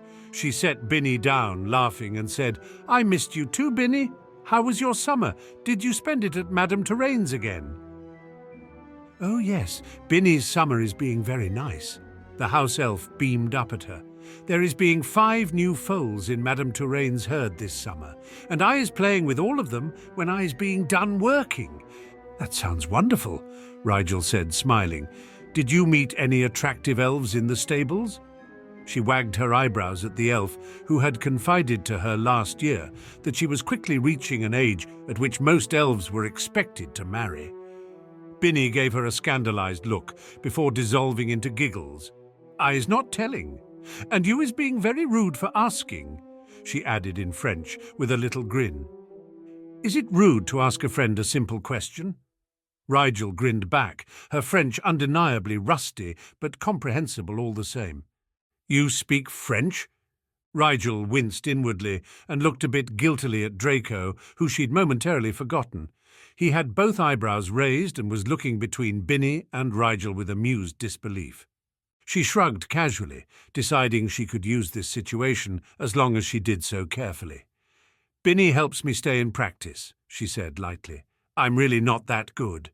"You is being very good," Binny contradicted with a waggling finger. "Saying otherwise is being insulting to your teacher." "If you say so, Binny," Rigel said, affecting an embarrassed smile. She could see Draco glancing suspiciously at her out of the corner of his eye, which was perfect for her purposes. He wouldn't know how good at French she was, nor why she was staying in practice, but if she ever had to use the backup cover story of being a poor pureblood from the continent, he could easily interpret her speaking French with a house elf as a clue to her true identity. "What is you needing?" Binny asked, after a beat of awkward silence. "Our friend Pansy missed dinner tonight," Draco explained. "Could we get a basket of food to take to her?" Instantly, several nearby house elves were diverted from other tasks to gather a parcel of leftovers. In no time at all, they were bidding Binny and the others good night. They strolled into the hospital wing to see Madame Pumphrey leaning over a bed on the far end of the room, Pansy seated quietly to one side. The Mediwitch tutted a bit as she took Flint's vitals, then sighed as she jotted the results onto a clipboard and walked back to her office after a stern warning look to Draco and Rigel. She didn't have to say anything. Everyone knew the only rule in the hospital wing was do not disturb the patients. Draco dropped the basket of food in Pansy's lap, and Rigel pulled a couple of chairs away from nearby beds for them. Pansy picked at the food pensively, chewing and swallowing mechanically whenever her hand made its way to her mouth. Eventually, she stopped pretending to eat and just stared at Marcus's sleeping face. The Quidditch captain didn't look any worse for wear, but after a day in Madame Pumphrey's care, that didn't say much about his original injuries. She could heal surface damage in a matter of minutes. That he was still unconscious spoke volumes about the extent of his internal trauma. "I'm sure I seem more than a little dramatic to you two," Pansy said quietly after a while. "Rigel, you've known Marcus longer than I have, and Draco, you've spent the most time with him on the Quidditch team, but Marcus is a very dear friend to me all the same. First year I didn't have the same network of friends that I do now." Rigel and Draco started to protest, but Pansy held up a hand solemnly. "No, it's true. Rigel, you were always disappearing to study or brew, and Draco had Quidditch practice all the time, and the other girls resented me immediately for making friends with the Malfoy and Blackairs right off the bat. Davis and Greengrass barely deigned to talk to me, and Millicent seemed so unapproachable back then. I had upperclassmen friends, but they had their own group and were busy with schoolwork besides. So I took to coming with Draco to Quidditch practices just to give myself something to think about besides my own insecurities." Draco and Rigel exchanged a look. Neither could picture confident, poised Pansy as insecure. She laughed softly at their expressions. "You don't believe me? Of course I was insecure. I worried a lot in the beginning that you two were only humouring me, that eventually you'd get tired of being friends with a girl and I'd be left with no friends at all. Who'd want to be seen with the girl the Black and Malfoy heirs had snubbed? I went to watch your practices, Draco, because I didn't want to sit all alone in the common room waiting for you to get back. You never did care much for Quidditch," Draco said ruefully. "I'm sorry, Pans. I didn't realize you thought our friendship was one-sided." "It wasn't your fault," Pansy said with a self-deprecating smile. "I certainly never advertised my uncertainty. The point of this is that I got to know Marcus at those practices. He almost always spent a good portion of practice in the stands, watching the maneuvers he'd designed from afar as you all ran through them. So one day I started sitting beside him. Sometimes I would talk to him, just prattling, really, about what I'd done that day or what classes were like. Eventually I started telling him all kinds of things. It was cathartic, I guess, just saying it all out loud like that, and I didn't think he was even listening, except then, one day, he talked back." Rigel looked from Pansy to Flint and tried to imagine what her friend was telling her. She'd seen Pansy sitting by Flint in the stands plenty of times during practice last year, but she'd never have imagined they were having some sort of heart-to-heart. "Did you know Marcus's mother is a squib?" Pansy asked suddenly. She swallowed, then continued in a shaking voice. "That's why no one ever sees her out in society.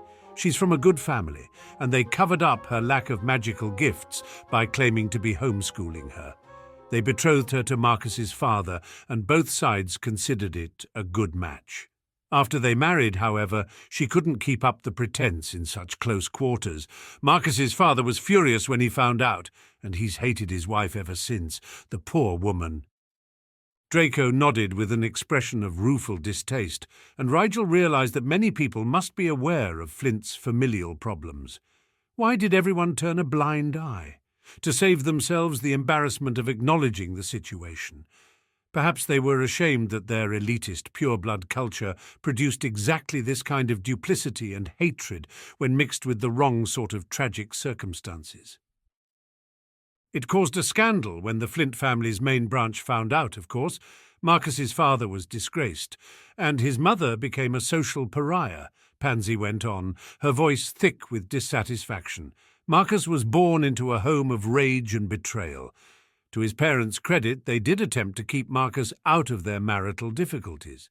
Each tried to cultivate a relationship with Marcus apart from the other, but as Marcus grew older, he found it more and more difficult to turn the other way when his parents fought. He started to intervene, to try and stop the violence when it escalated to spells, which, of course, left his mother distinctly vulnerable. He could never get them to stop, though. He spends all summer in that house, all of them shouting and bickering at one another, and more he finds himself standing between his mother and his father's wand. I just know that's how this happened. Pansy was openly crying now, not seeming to even notice what she was saying. He must have gotten mixed up in another one of their fights, only this time his father didn't back down. She wiped her tears angrily on a handkerchief she pulled from her pocket and glared at Flint's unconscious form. "If I ever get my hands on his parents, I'm going to give them a piece of my mind. And then I'm going to give them a taste of their own medicine. To raise a child in that kind of environment, and one as intelligent and driven as Marcus, it's just criminal." Pansy tucked her handkerchief away, and the fight seemed to drain out of her all of a sudden. "I told him not to go back this summer," she whispered. "He's 17. He didn't have to." "It's not easy to walk away from your family," Draco said, a troubled look on his face. He was rubbing his forehead again, Rigel noticed. When had he picked up that habit? And how had Narcissa Malfoy let him get away with it, even when you know they're poison? Rigel nodded, thinking of Lestrange, who bitterly resented his parents' lack of attention, yet clung to his mother's apron strings all the same. Even Rosier, who was openly dismissive of his parents' social agenda, played the model heir for them in public. "And for the record, Pans," Draco added a moment later, "Rigel and I will never get tired of being friends with you, even if you are a girl." He wrinkled his nose in such a comically uncouth way that Pansy couldn't hold back a watery laugh. Draco winked at Rigel, and Rigel smiled back gratefully. She hated to see Pansy upset. It was like seeing Archie upset. There was just something fundamentally wrong with it, like a wrinkle in the fabric of reality. They walked back to the common room a short time later, each lost in their own thoughts. She wanted to spend time with Pansy and Draco that night, both of whom were obviously disturbed in one way or another by seeing Flint in the hospital wing, but she also needed to brew the potion that would adjust her sleep cycle to be proportionate to the number of hours she spent waking in a row. She was already getting a little tired, since for her it felt like it was 10:30, not 7:30. She could take a pepper-up potion for an extra hour or two of energy to get the brewing done, though. Rigel debated what to do, and in the end decided that it would be easiest to ensure a seamless turn if she ducked into a bathroom now and went back a few hours, then snuck into the bathroom when time caught up, and walked back out a few minutes after her friends saw her go in. Otherwise she'd be sneaking out of the common room before bed, which would be much more difficult. It was a perfect plan, until Draco shrugged and said he'd go with her to the bathroom as long as they were waiting on her. Rigel hid a frown as they both entered the boys' bathroom, and she ducked into a stall, going about emptying her not very full bladder with only a modicum of self-consciousness. She was mostly over this kind of embarrassment, as it wasn't anything new, sharing a dorm as they did. She was more concerned with how she was going to make this work. In the end, she decided staying put was her best bet, as awkward as that was. Draco was washing his hands now, and Rigel just sat there in the stall and twiddled her thumbs. After waiting a few minutes, Draco said, "Rigel?" with a small amount of confusion. "You go ahead," Rigel said, affecting embarrassment. "I'll just be a minute or two." "Oh," she could practically hear her friend awkwardly grimacing. Yeah." The door opened and closed, and Rigel breathed a sigh of relief. She checked the time and dutifully noted it down in her notebook, which she had taken to keeping shrunk in her breast pocket, then pulled out her time-turner. She realized just in time that turning while in a bathroom stall might not be a good idea in case someone else had been using it 3 hours previously. She pulled on her cloak instead and stepped out into the bathroom proper, into a corner, and twisted the hourglass 3 full turns. When she opened her eyes, she almost jumped when she saw a boy fiddling with his hair in the mirror.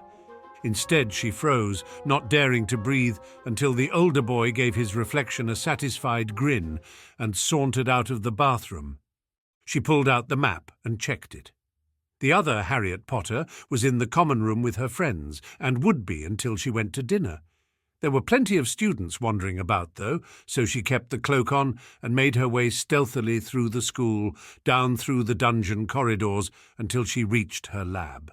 She unlocked it with the key Snape had given her after it had been broken into last year, and pulled off the cloak as she shut the door behind her. It smelled a little dusty, and one of the torches needed replacing soon, but Rigel smiled as she looked around the small lab. It was hers. She was home again. The sleep adjustment potion turned out to be tricky, but not terribly time-consuming. She finished it in an hour, so with 2 additional hours to spare, she pulled out the list of potions she was always free to brew for Crate, and tried to remember which ones she hadn't supplied in the last month. Deciding that Crate could never have too many muscle relaxants, she began a batch, leisurely slicing and dicing the ingredients at a slow pace. She hadn't taken the time to really enjoy brewing in too long, she thought with regret. She hadn't forgotten the beauty of the art, of course. How could she, when there were nights she dreamt of brewing potions so delicate their contents were like spun spider silk as they poured out? And yet it was true that she had perhaps been less appreciative of her passion than usual these last busy months. Still, she thought with a smile, she wouldn't have to worry about that anymore. She finally had all the time in the world. When 7:30 crept closer, she packed up her lab into her portable potions kit and put on her cloak once more. It was extremely surreal to watch herself and Draco enter the bathroom and go about their business, and then to watch herself disappear under the cloak in the opposite corner from where she stood under the same exact cloak. She stowed the cloak and left the bathroom, falling into step beside Draco as they headed for the common room. Her friend gave her an odd look as they walked, and she didn't know if he was wondering what had taken her so long, wondering why she smelled like a cauldron, or wondering if the former had to do with the latter. Whatever he was thinking, it would be best if she pretended not to notice, she decided. By the time they reached the common room, her eyes were drooping. She couldn't take the potion until she woke up the following morning, as it was supposed to be begun at the beginning of a sleep cycle. But if this was how she would feel every day without it, she could only thank Snape for thinking of it. She had been awake for nearly 21 hours, and she could feel it psychologically as well as physically. She was more than ready for her bed. She held out for 45 minutes, but eventually she couldn't keep her eyes open, no matter how much she wanted to stay up with her friends a little longer.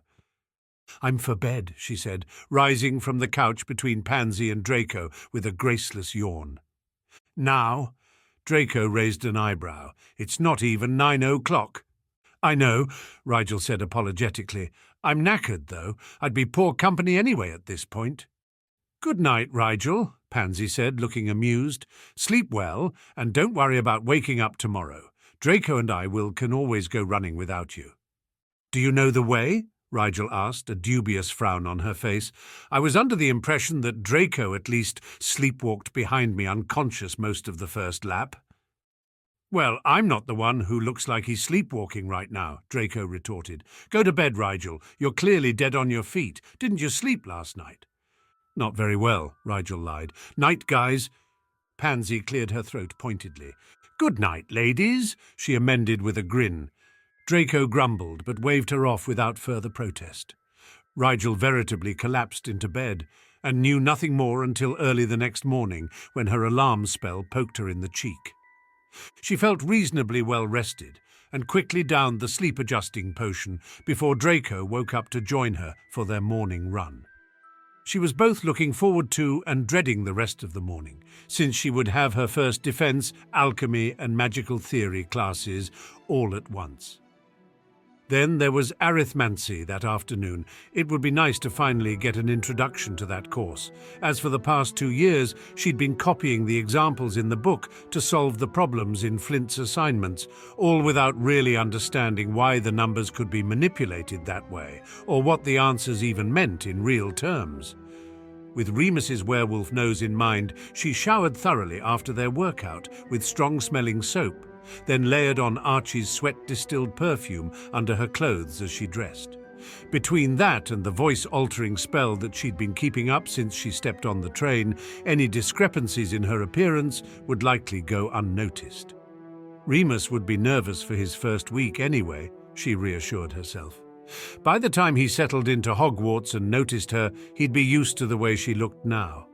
Rigel got some reading done while Draco showered, and she pretended not to notice him slip a suppressant potion into his pocket while collecting a pair of socks from his trunk. Breakfast passed too quickly, and soon Rigel was lined up with the other students outside the defense classroom, trying not to sweat from nervousness and ruin the odor she'd been cultivating. When the clock struck 8, the door to the classroom creaked open, and the first few students stepped nervously inside.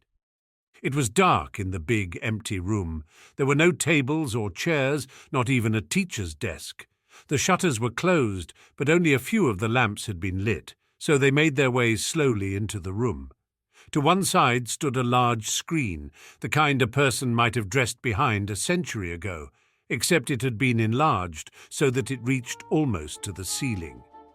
Out from behind this screen, Remus stepped slowly toward them. His gait was stiff and a bit menacing as he loomed toward them. The students watched his approach with nervous anticipation, on edge at the strange scene. When Remus moved lightning fast toward the nearest boy, drawing his wand as he did so, several people screamed. The boy, Gregory Goyle, stumbled backwards, tripped over his pant leg, and fell to the ground with a terrified expression on his face. "You are dead," Remus commented mildly, straightening from the dueller's lunge he had sunk into and lowering his wand. Goyle blinked and slowly climbed to his feet once more. "You surprised me." "Ah, yes," Remus smiled. "Surprise can be a nasty thing, but you shouldn't expect a vampire to warn you before he attacks." "That wasn't fair, though, Professor," Tracy Davis spoke up in their yearmate's defense. "We weren't expecting an attack from a teacher. We shouldn't have to be on guard at school." "You don't think so?" Remus looked up at the ceiling as though thinking her statement over. "I heard there was a basilisk roaming the halls just a few months ago. Were you on guard then?" "Once we knew about it." Davis flushed slightly, but kept her head up defiantly. Remus nodded gravely. "It is good to be wary of a known threat, but being wary of an unknown threat is never bad either. Today, I was the unknown threat. Tomorrow, well, you just never know, do you?" Rigel thought he was laying on the ominousness a bit thick, but looking around at the foreboded expressions on everyone's faces, she supposed it must be working. She had a hard time taking him seriously, but only because she knew him so well, apparently. Remus lifted his wand toward the ceiling, and the rest of the lamps blared to life, brightening the room considerably. "Atmosphere is an interesting thing," Remus said, his tone as light as if he were discussing tea cakes. "The right setting can set a person at ease, or fill him with anxiety. The mind responds to certain elements instinctively. Darkness, silence, surprise, uncertainty, all these things elicit fear from a person, and it is that instinctive, uncontrolled fear that will be your greatest enemy, no matter what you do in life. This class is called Defense Against the Dark Arts, but the defender who is controlled by fear is as much a danger as the thing he or she is defending against. Before I teach you how to combat the dark arts, then, I'm going to teach you how to overcome fear. Only when you can act in the face of terror, in the midst of surprise and uncertainty, only then can you defend yourself against anything, much less the darkest of our magical arts." There was complete silence as Remus paused to survey them all with his quietly powerful gaze. After a moment, Remus pointed at Blaze and said, "Do you know what you are most afraid of, Mr. "Zabini," Blaze said, frowning. "No, Professor, I don't know for sure." "That's all right, almost no one does," Remus said, smiling slightly.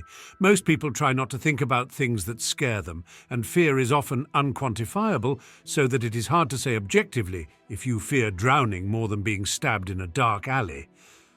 A couple of people flinched at the blunt wording, and Rigel could feel the blood drain from her face unwittingly, a flash of a man in a blue vest skittering across her memory. All fear is similar, however, in the way it affects the body and in the way a person copes with it, Remus continued. "Does anyone know what a boggart is?"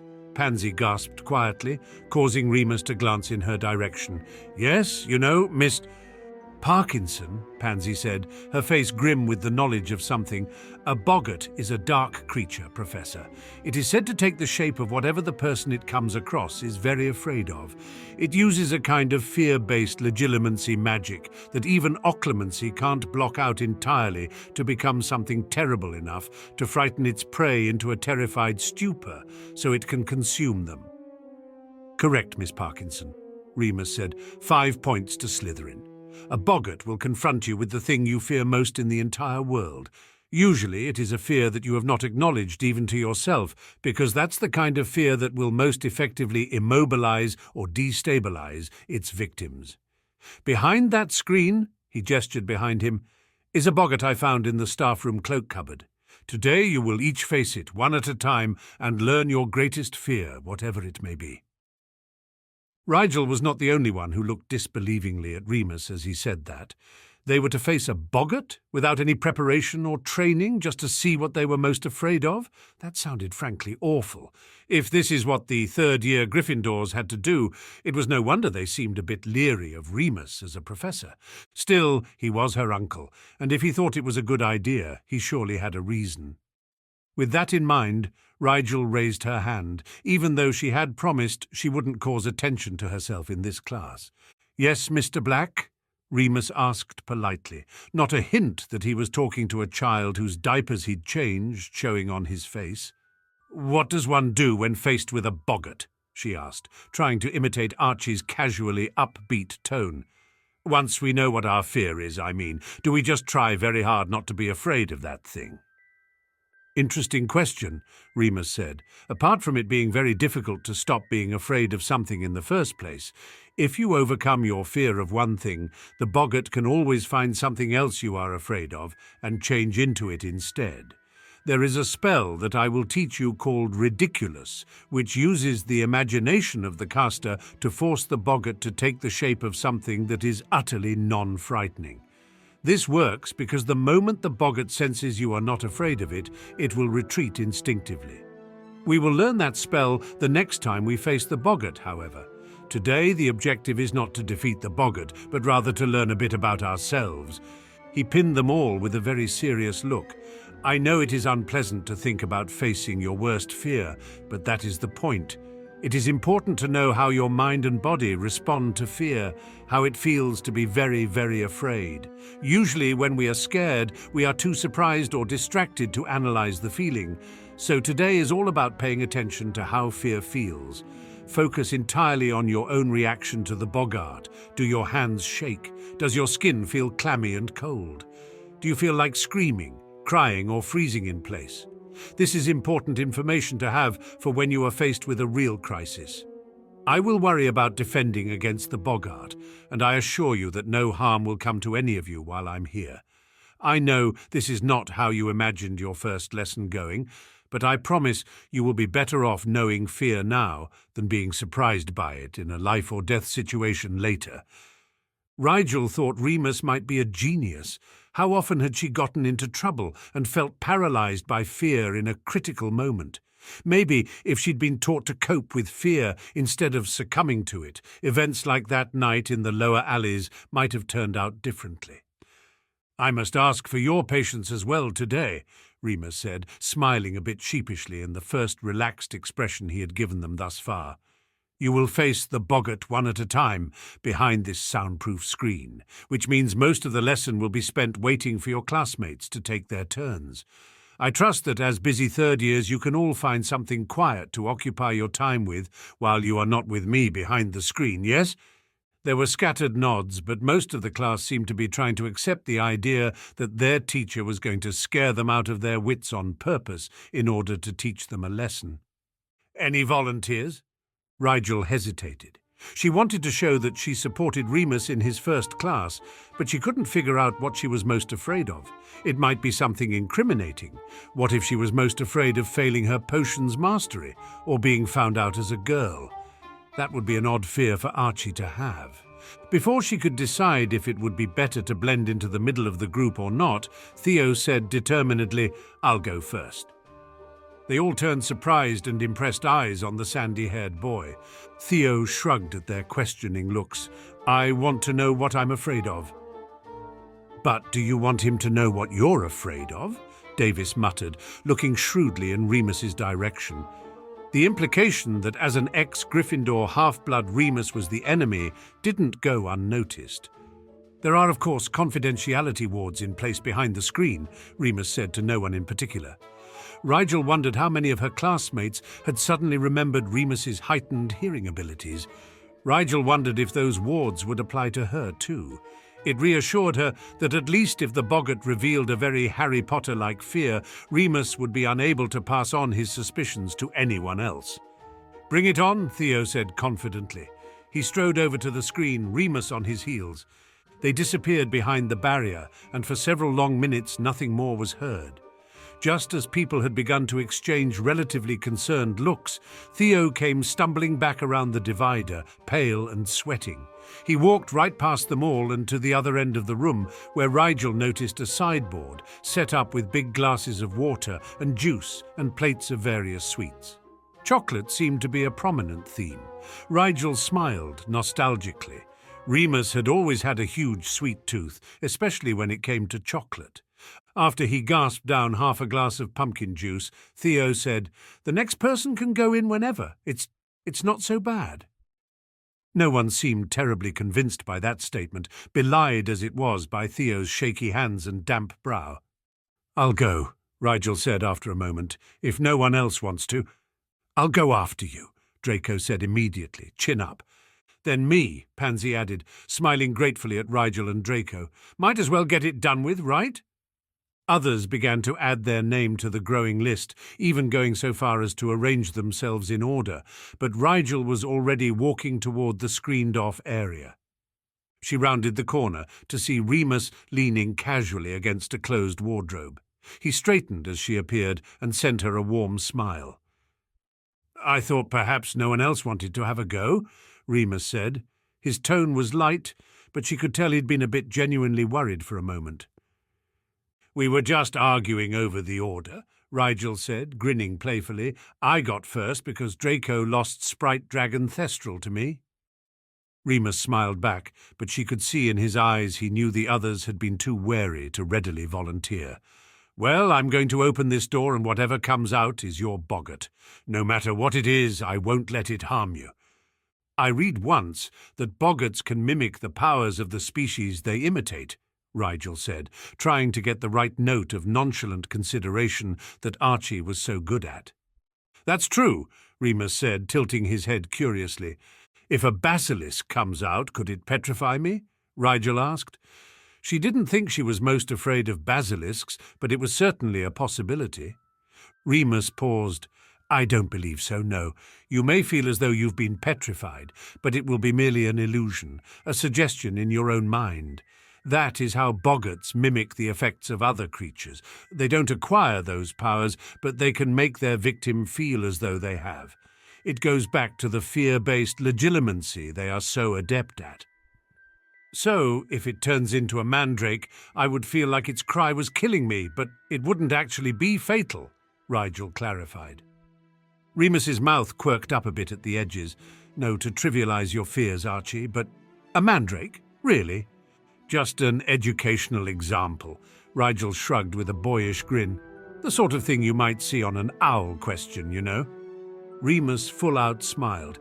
"Indeed. Well, to answer your question exactly, there have been cases where an elderly or weak-bodied person has been so convinced of their own death that they in fact induced a heart attack or stroke, but barring any medical anomalies you should be fine. Ah, Mr. Black?" "Okay, Professor," Rigel said gamely. "I'm ready." She didn't feel quite as blasé as she pretended, but she wasn't entirely freaked out either. She honestly couldn't think of anything she was absolutely mind-numbingly terrified of. The basilisk had been scary, and so had Lee Jordan's mechanical spider back in first year, and certainly the night the dancing dragon went up in flames had been frightening, but she honestly thought she could handle being faced with any of those things again. She had gotten through them once after all. A cheap imitation wouldn't be more terrifying, surely. The door to the wardrobe sprung open, and a dark mist came pouring out. She had enough time to wonder whether the mist was some sort of initial defense mechanism to hide the boggart until it got a lock on its victim before she was face to face with herself. No, not exactly. It was herself as she might have been, hair long and just barely curling at the ends, eyes wide, brilliant green, spectacles resting on a pert nose dusted with freckles. This was the real Harry Potter, the girl she would never really be again. The other Harry looked straight at her and tilted her head in a quizzical way. "Who are you?" it asked. Rigel frowned, not sure what was going on. She snuck a quick look at Remus, but he looked equal parts puzzled and curious, while also trying and failing to seem respectfully disinterested. The shape in front of her changed with an abrupt crack, and it was her mother staring down at her, Addie ducking into her skirts. "Who are you?" her mother asked, in a politely puzzled tone. Rigel's heart started to clench, and then the boggart was James, frowning suspiciously at her like he had the night she came home after curfew. "Who are you?" he asked, pointedly. Crack. It was Sirius, shaking his head bemusedly. "Sorry, but do I know you?" Crack. It was Remus himself, a curl to his lip that she had never seen in real life. "Just who are you supposed to be?" Crack. Draco and Pansy looked her slowly up and down, then turned their backs as one and walked away. "Who was that?" "No idea." Crack. Professor Snape looked down his nose at her. "What are you doing here?" "I belong here." Rigel didn't realize she'd said the words out loud until the boggart Snape replied. "You? Who are you?" Crack. Riddle Sr. stepped toward her, and Rigel couldn't help but take a stumbling step backwards. She could feel her breath hitch, and she tried to calm down, but there was a pit of dread, like ice in her gut, that was slowly spreading, turning her numb. "Who are you?" Riddle asked, his voice as silky as it was mocking. "Well, don't you know?" "It's me, Rigel." She felt the words dragged from her and wondered if it wasn't the boggart, drawing the most pathetic possible responses from her mind. "Who?" Riddle shook his head. "Never mind, it doesn't really matter. You don't matter, you never did.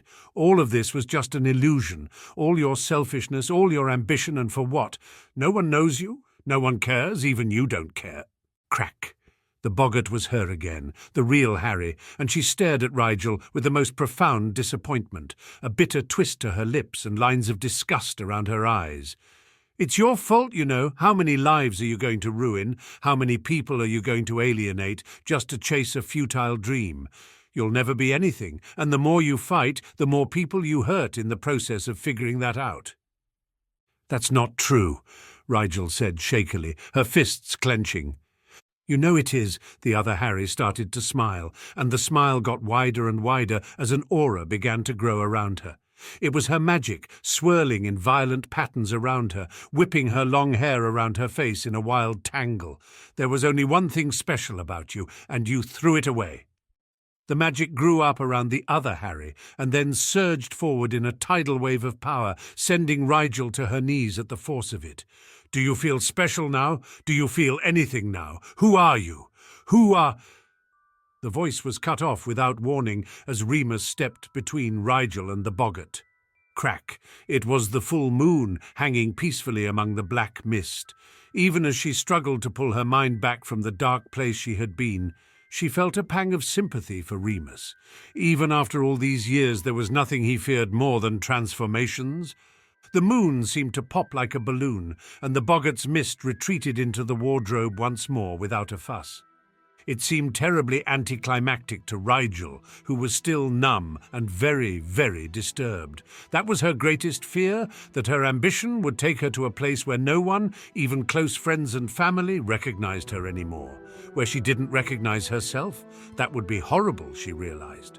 The more she considered the possibility, the more panicked she became. Was that her fate? Was she already headed down a road that alienated her from everyone that meant anything to her?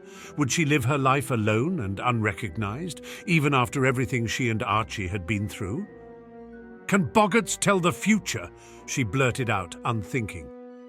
Remus's warm hand landed on her shoulder, bracing her against the numbness and the fear that seemed to echo in all the empty places inside of her, even as it faded away. "Not in the slightest," Remus said softly.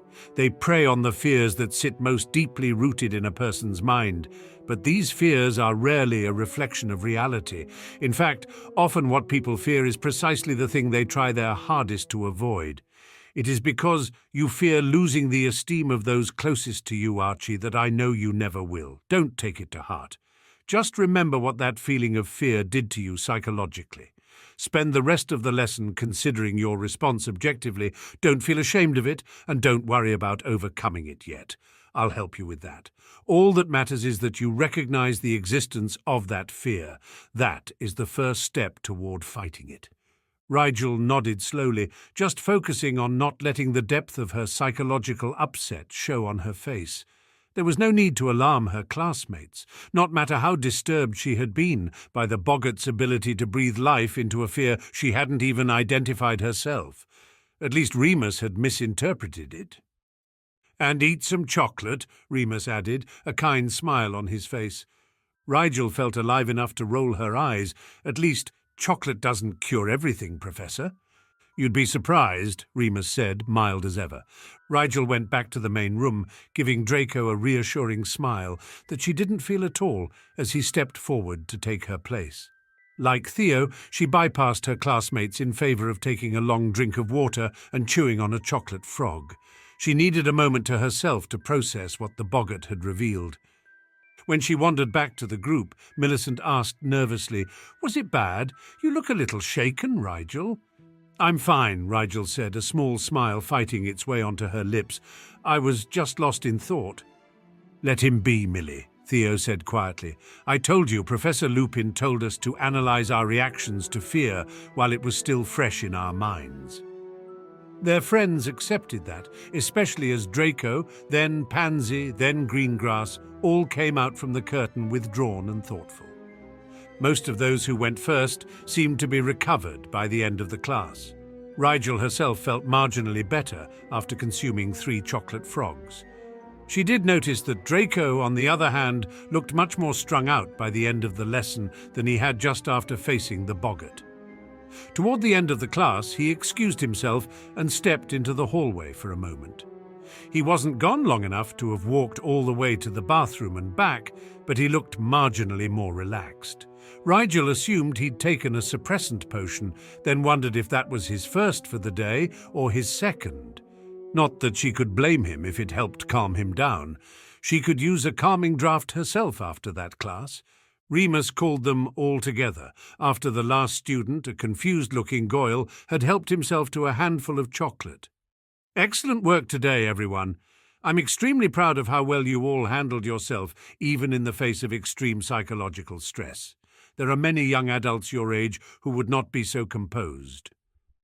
There was a bit of bitterness in the set looks on a few faces, and Rigel thought the others knew exactly why they were able to function better than average under pressure.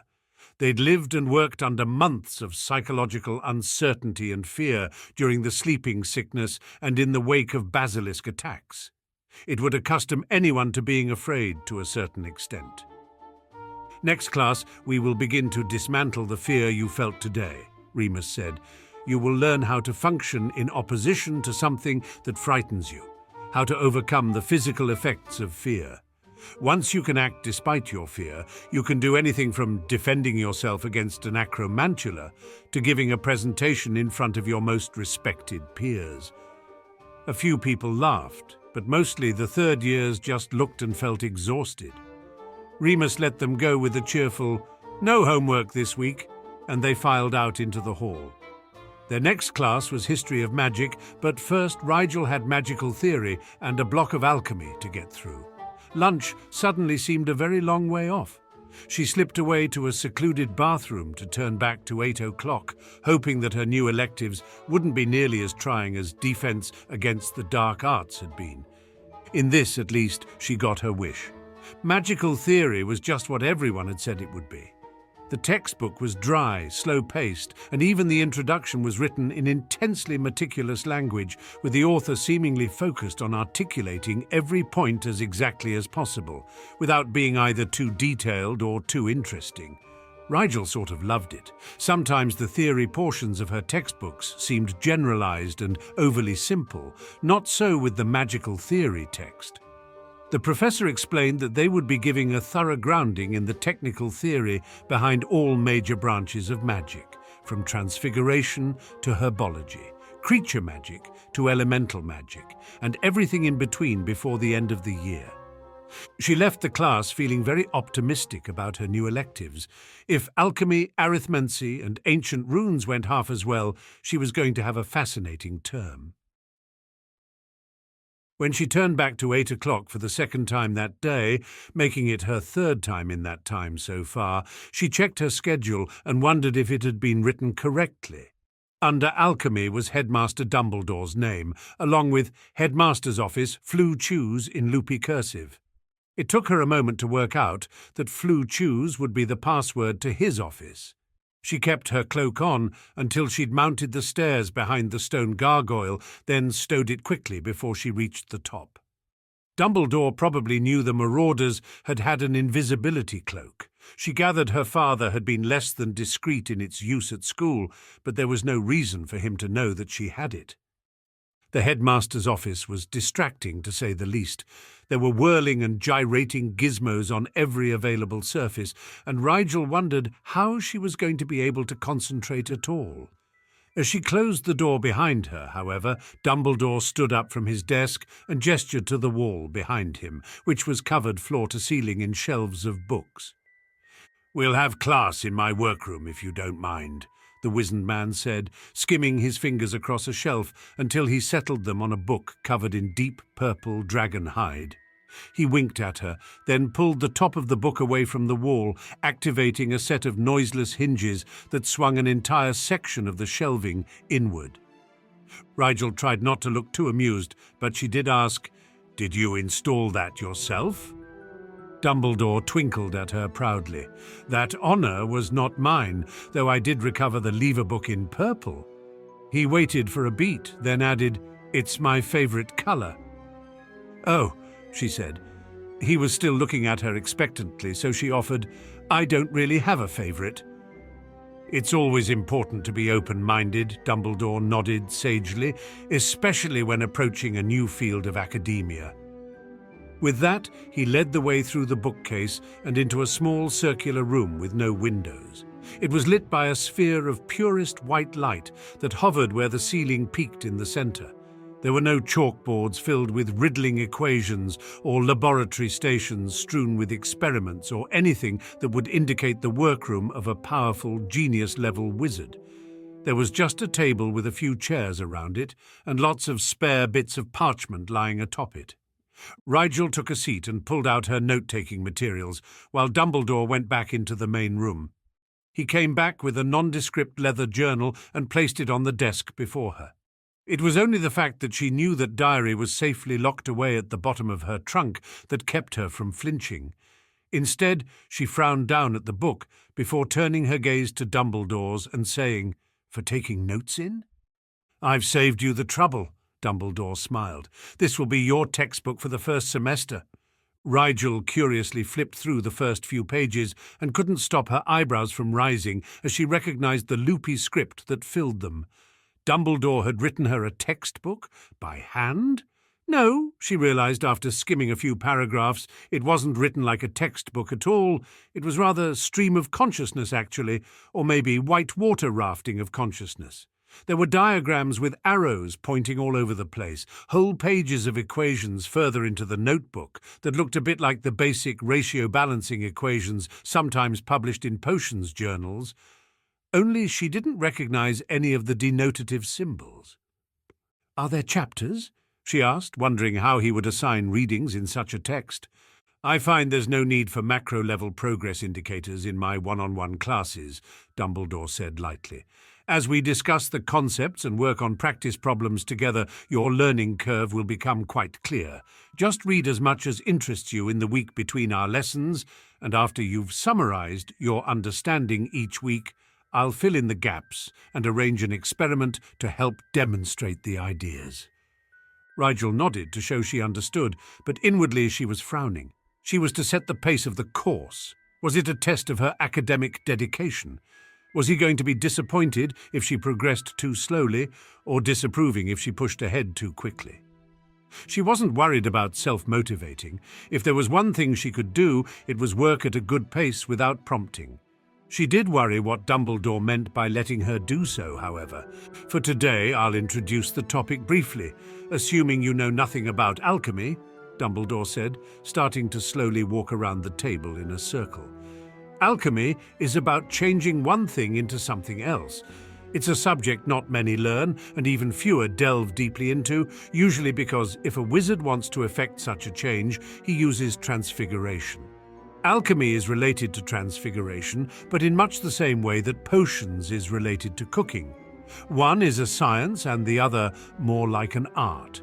This is not to diminish the difficulty and exactness required of transfiguration, of course, but in general transfigurations, one does not usually break the first object into its constituent parts, measure them, calculate the lowest possible input of energy to effect the desired changes, and then perform the transformation. In alchemy, however, this is precisely what is required. Rigel was scribbling down notes as fast as she could, while still trying to soak in everything Dumbledore was saying. In the beginning, we will focus on transmuting raw elements into compounds, working our way up to more challenging combinations throughout the year. Only very advanced students are able to transmute whole objects into other whole objects, and it requires a level of arithmancy that I suspect you've not been exposed to yet. In any case, Dumbledore went on, do you know why calculations are so important in alchemy, while in transfiguration willpower is enough to effect exact changes? Because in transfiguration, the wizard is guiding the magic consciously, Rigel guessed, based on what she'd heard about alchemy and knew about shaping magic. Alchemical transmutations are shaped by runic patterns that describe the changes desired, but the magic the wizard puts into the reaction is raw. So the equations controlling the transformation have to be exact enough to produce the right result without the wizard's will. Just so, Dumbledore smiled. Because of this, alchemy is one of the few advanced forms of magic that wizards with very little magical power can excel at. Because the calculations and runes to all the work the raw magic required in an alchemical transformation is many times less than the magic necessary to perform a transfiguration of equivalent complexity. Rigel had never heard that before. In fact, all the famous alchemists she'd ever heard of were known to be powerful wizards, not the other way around. She said as much, and Dumbledore chuckled. The efficiency advantages of alchemy become apparent exponentially, I'm afraid, he explained. In the beginning, the differences between alchemical and transfigurative energy inputs will not seem all that incredible, and alchemy will still be far more complicated, almost unnecessarily so, it will seem, in the basic reactions. It is only as one progresses through the science, not without considerable time and mental strain, I may attest, that the effort of calculation begins to pay dividends in efficiency, and even then the results of one alchemy transmutation can take many weeks to plan and execute, while transfiguration can be done at a moment's notice.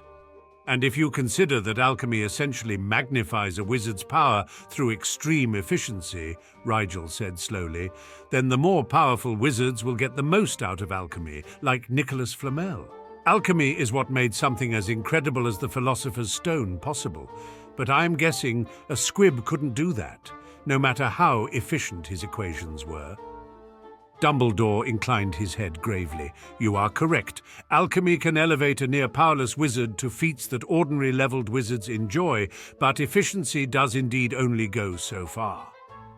Rigel nodded along as she took notes. It sounded like alchemy was arithmancy, potions, runes, and transfiguration, all boiled down to their most exacting and effective states. She tried not to get ahead of herself, but it was hard not to try applying the efficiency theory of reactions to potions theory in her head as she wrote. After all, so many basic potions were essentially chemical reactions in a solvent. Dumbledore didn't keep her the whole 2-period block, so she headed down the gargoyle staircase at 11:15 with a peanut butter sandwich, kindly provided by the headmaster as she packed up her things. She doubted he'd made it himself, but it was thoughtful of him to give her a snack to tide her over through history of magic all the same. In an alcove down the hallway, she scarfed down the last bit of crust, slipped on her cloak, and turned back 1.5 turns to 9:45. She snuck into the bathroom between the defense and history classrooms and waited patiently for her past self to come inside and disappear. Draco and Pansy had saved her a seat, and she tried not to look as though she hadn't seen them in hours, since they'd seen her just a few minutes ago. At first, she wondered why everyone looked so subdued, but then she recalled that for them the overwhelming events of defense against the dark arts had only just happened. She adjusted her own expression to be suitably introspective and took out her history textbook to pass the time, while Binns droned on about a goblin rebellion so minuscule that most history books from the Middle Ages didn't even mention it. "How are you so calm?" Draco muttered a few minutes into the lecture. Rigel glanced questioningly at her friend, raising her book up a bit so that even if the ghostly professor looked up from his podium, he wouldn't see her lips moving. "What do you mean?" "Everyone else is silently freaking out about learning their greatest fear, but you're just casually reading a book," Draco whispered. "You were upset in defense. Did you take a calming draught in the bathroom?" Rigel blinked. "So what if I did?" "Well," Draco frowned. "Nothing, I guess. Got any more?" Rigel frowned herself. "No, sorry. She did, of course, have calming draughts in her bag, but she didn't think they ought to be mixed with suppressant potions, especially if Draco was taking as many doses as she thought he was." Draco's frown deepened, and he looked like he would say something to contradict her claim for a moment, but then he shrugged a shoulder and turned back to his notes in silence. The afternoon flew by, and although Rigel enjoyed arithmancy immensely, it was so satisfying to hear the subject introduced by an experienced professor instead of reading proofs in a textbook. She was also quite looking forward to being able to relax later that evening. Nearly 12 hours of class in one day was a lot after all, even if the day was stretched long enough to accommodate them comfortably. She was not the only one digging into dinner with gusto. Millicent positively moaned around her beef stew, complaining, "This year is going to be so awful. It's like all the professors decided we haven't been working hard enough." "Maybe we haven't," Blaze said. "Less free time isn't necessarily a bad thing." "Not all of us want to use our brains every second of every day," Millicent argued. "We need some time to relax." "It won't be as bad as you think," Pansy said reasonably. "If they took away all of our free time now, how could they take away more when we start newt classes?" "That's so reassuring, Pans," Draco huffed. Rigel blinked as the smell of suppressant potion drifted across her nose. She frowned inwardly. Hadn't she seen Draco take a dose just a few hours earlier? How many had that been today? She was distracted from this concerned train of thought when Theo tentatively broached the subject of their first defense lesson. "So, your uncle seems intense, Rigel," he said, not looking at her as he salted his potatoes.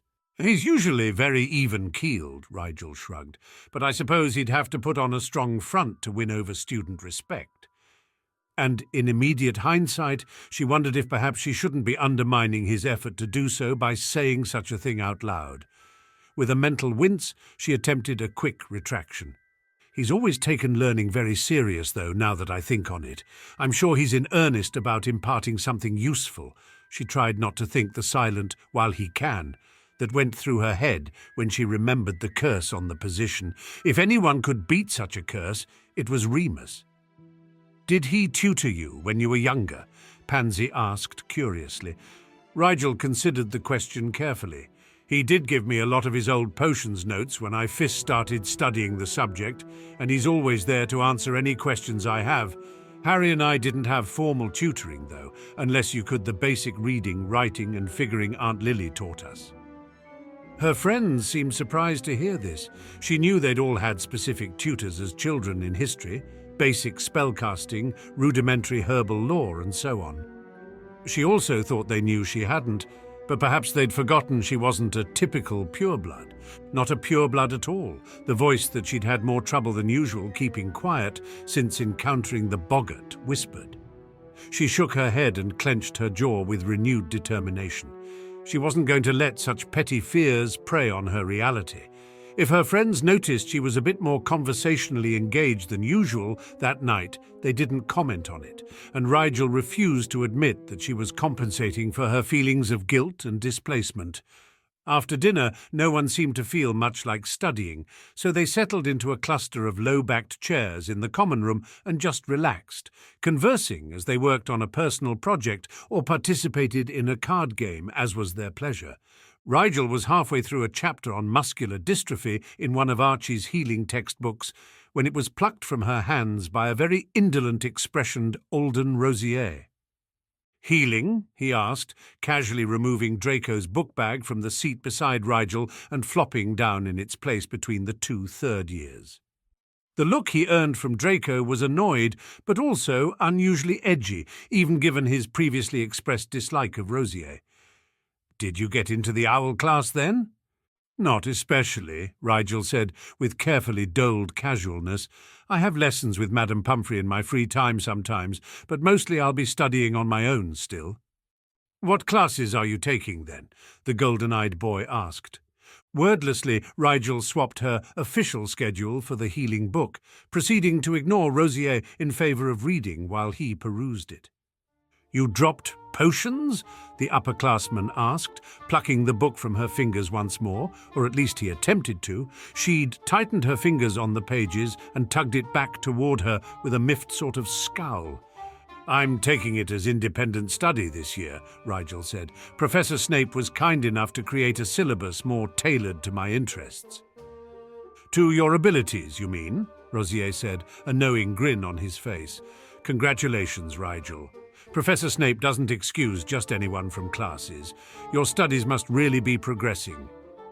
"Thanks," she blinked, surprised by the honest compliment from the usually enigmatic Slytherin. "I just got a lot of studying done over the summer, so I'm a bit ahead, I suppose." Rosier laughed, sounding more like the playful charmer she was used to. "There comes a point where modesty is simply a lie, you know."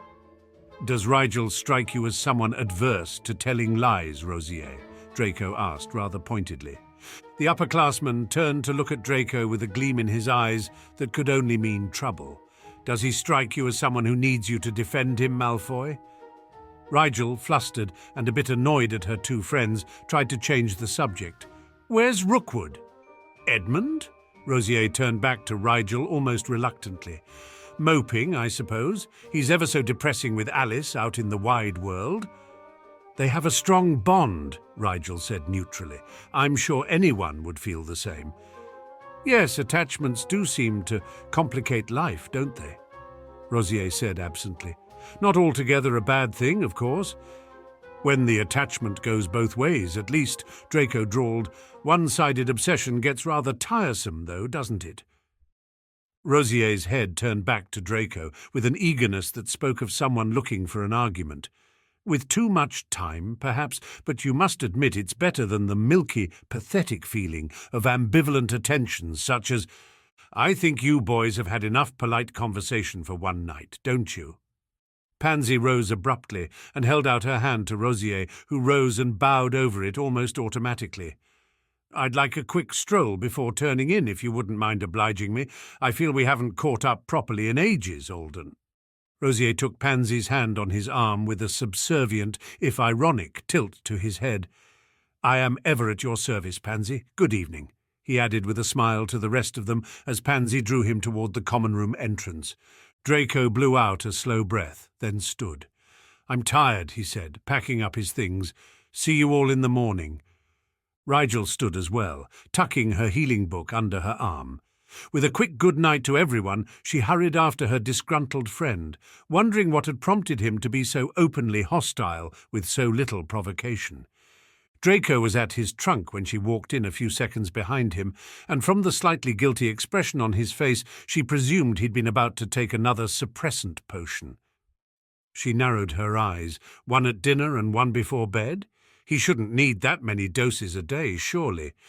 She considered moving into the bathroom to brush her teeth, giving him the space to take his potions discreetly, without any questions, but she thought that was what she would have done last year. She was determined to be a better friend this year, as she had ample time to be such, and she was starting to see that friends didn't politely ignore each other's problems. They confronted them and then helped fix them. With that thought in mind, she walked slowly around Draco to her bed and sat down on the end of it, not taking her eyes off her friend the whole way. She waited expectantly, her gaze steady, and she had the satisfaction of seeing Draco twitch visibly before he steeled himself and stood, shutting the lid of his trunk with preoccupied precision. Going to lecture me about being rude to Rosier? He asked sourly. Have I ever lectured you about anything? She asked, surprised. He frowned, then slowly moved to sit across from her on his own bed. Guess not. Well then. I was going to ask if you wanted to talk about it, Rigel said. About what? Draco said. Rosier's a jerk. He was trying to provoke me. You don't usually make it that easy, Rigel said. You've been irritable since the train ride. So, Draco studied one of the knobs on his four-poster rather than look at her. Just making an observation, Rigel said, in case you wanted to explain. And if I don't? Draco asked. Rigel shrugged. Then don't. But be aware that if I've noticed, everyone's noticed. So if it's not something you want to talk about, you'd better take steps to address the problem, whatever it is. I am. Draco pressed his lips together. This isn't something that just goes away, Rigel. So you're going to be a grumpy git forever, Rigel said, her tone devastatingly deadpan. He threw his pillow at her. She caught it, then made a show of looking it over carefully. Smiling, she drew a short, pale strand from the underside and held it up to the light. Oh, good. I used the last of your hair making the potentials potion. She didn't think it was just her imagination that he tensed when she mentioned the potion, which only cemented her idea that he'd come into a magical gift he was having difficulty managing. Ignoring his suspicious and slightly panicky look, she slid off the bed and rummaged in her bag for her potions kit with one hand, the other still dramatically holding the hair up between two fingers. "What are you doing?"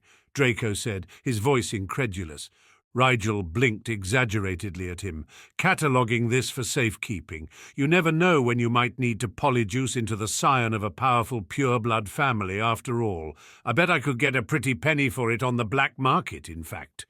Draco let out a disbelieving laugh and lunged toward her from the bed. "Give that back." "Why should I?" Rigel asked, dancing away. "You discarded it?" "Not so you could have it. You threw it to me, remember?" Rigel said, grinning openly now as she circled around Blaze's trunk. "That doesn't count." Draco was grinning reluctantly now. "Seriously, give it here. Do you know how long my father lectured me when Severus asked how you'd gotten my hair to do the potion for my birthday?" "I warned you," Rigel said archly, her snooty tone of voice completely belied as she scrambled inelegantly over Blaze's bed and onto hers. Draco followed right after her, and Rigel wondered how long Lucius Malfoy would lecture his son if he could see him clambering over his dorm mates' beds like a juvenile blonde monkey. "I told you not to leave your DNA lying about so carelessly many times." "I shouldn't have to watch out for you, Rigel." Draco dove for the hand with his hair in it, but missed as she leapt across his bed and threw the hangings shut behind her in his face. "Should I put a ward on my hairbrush too?" he added as he dodged around the foot of his bed to block her way to the door.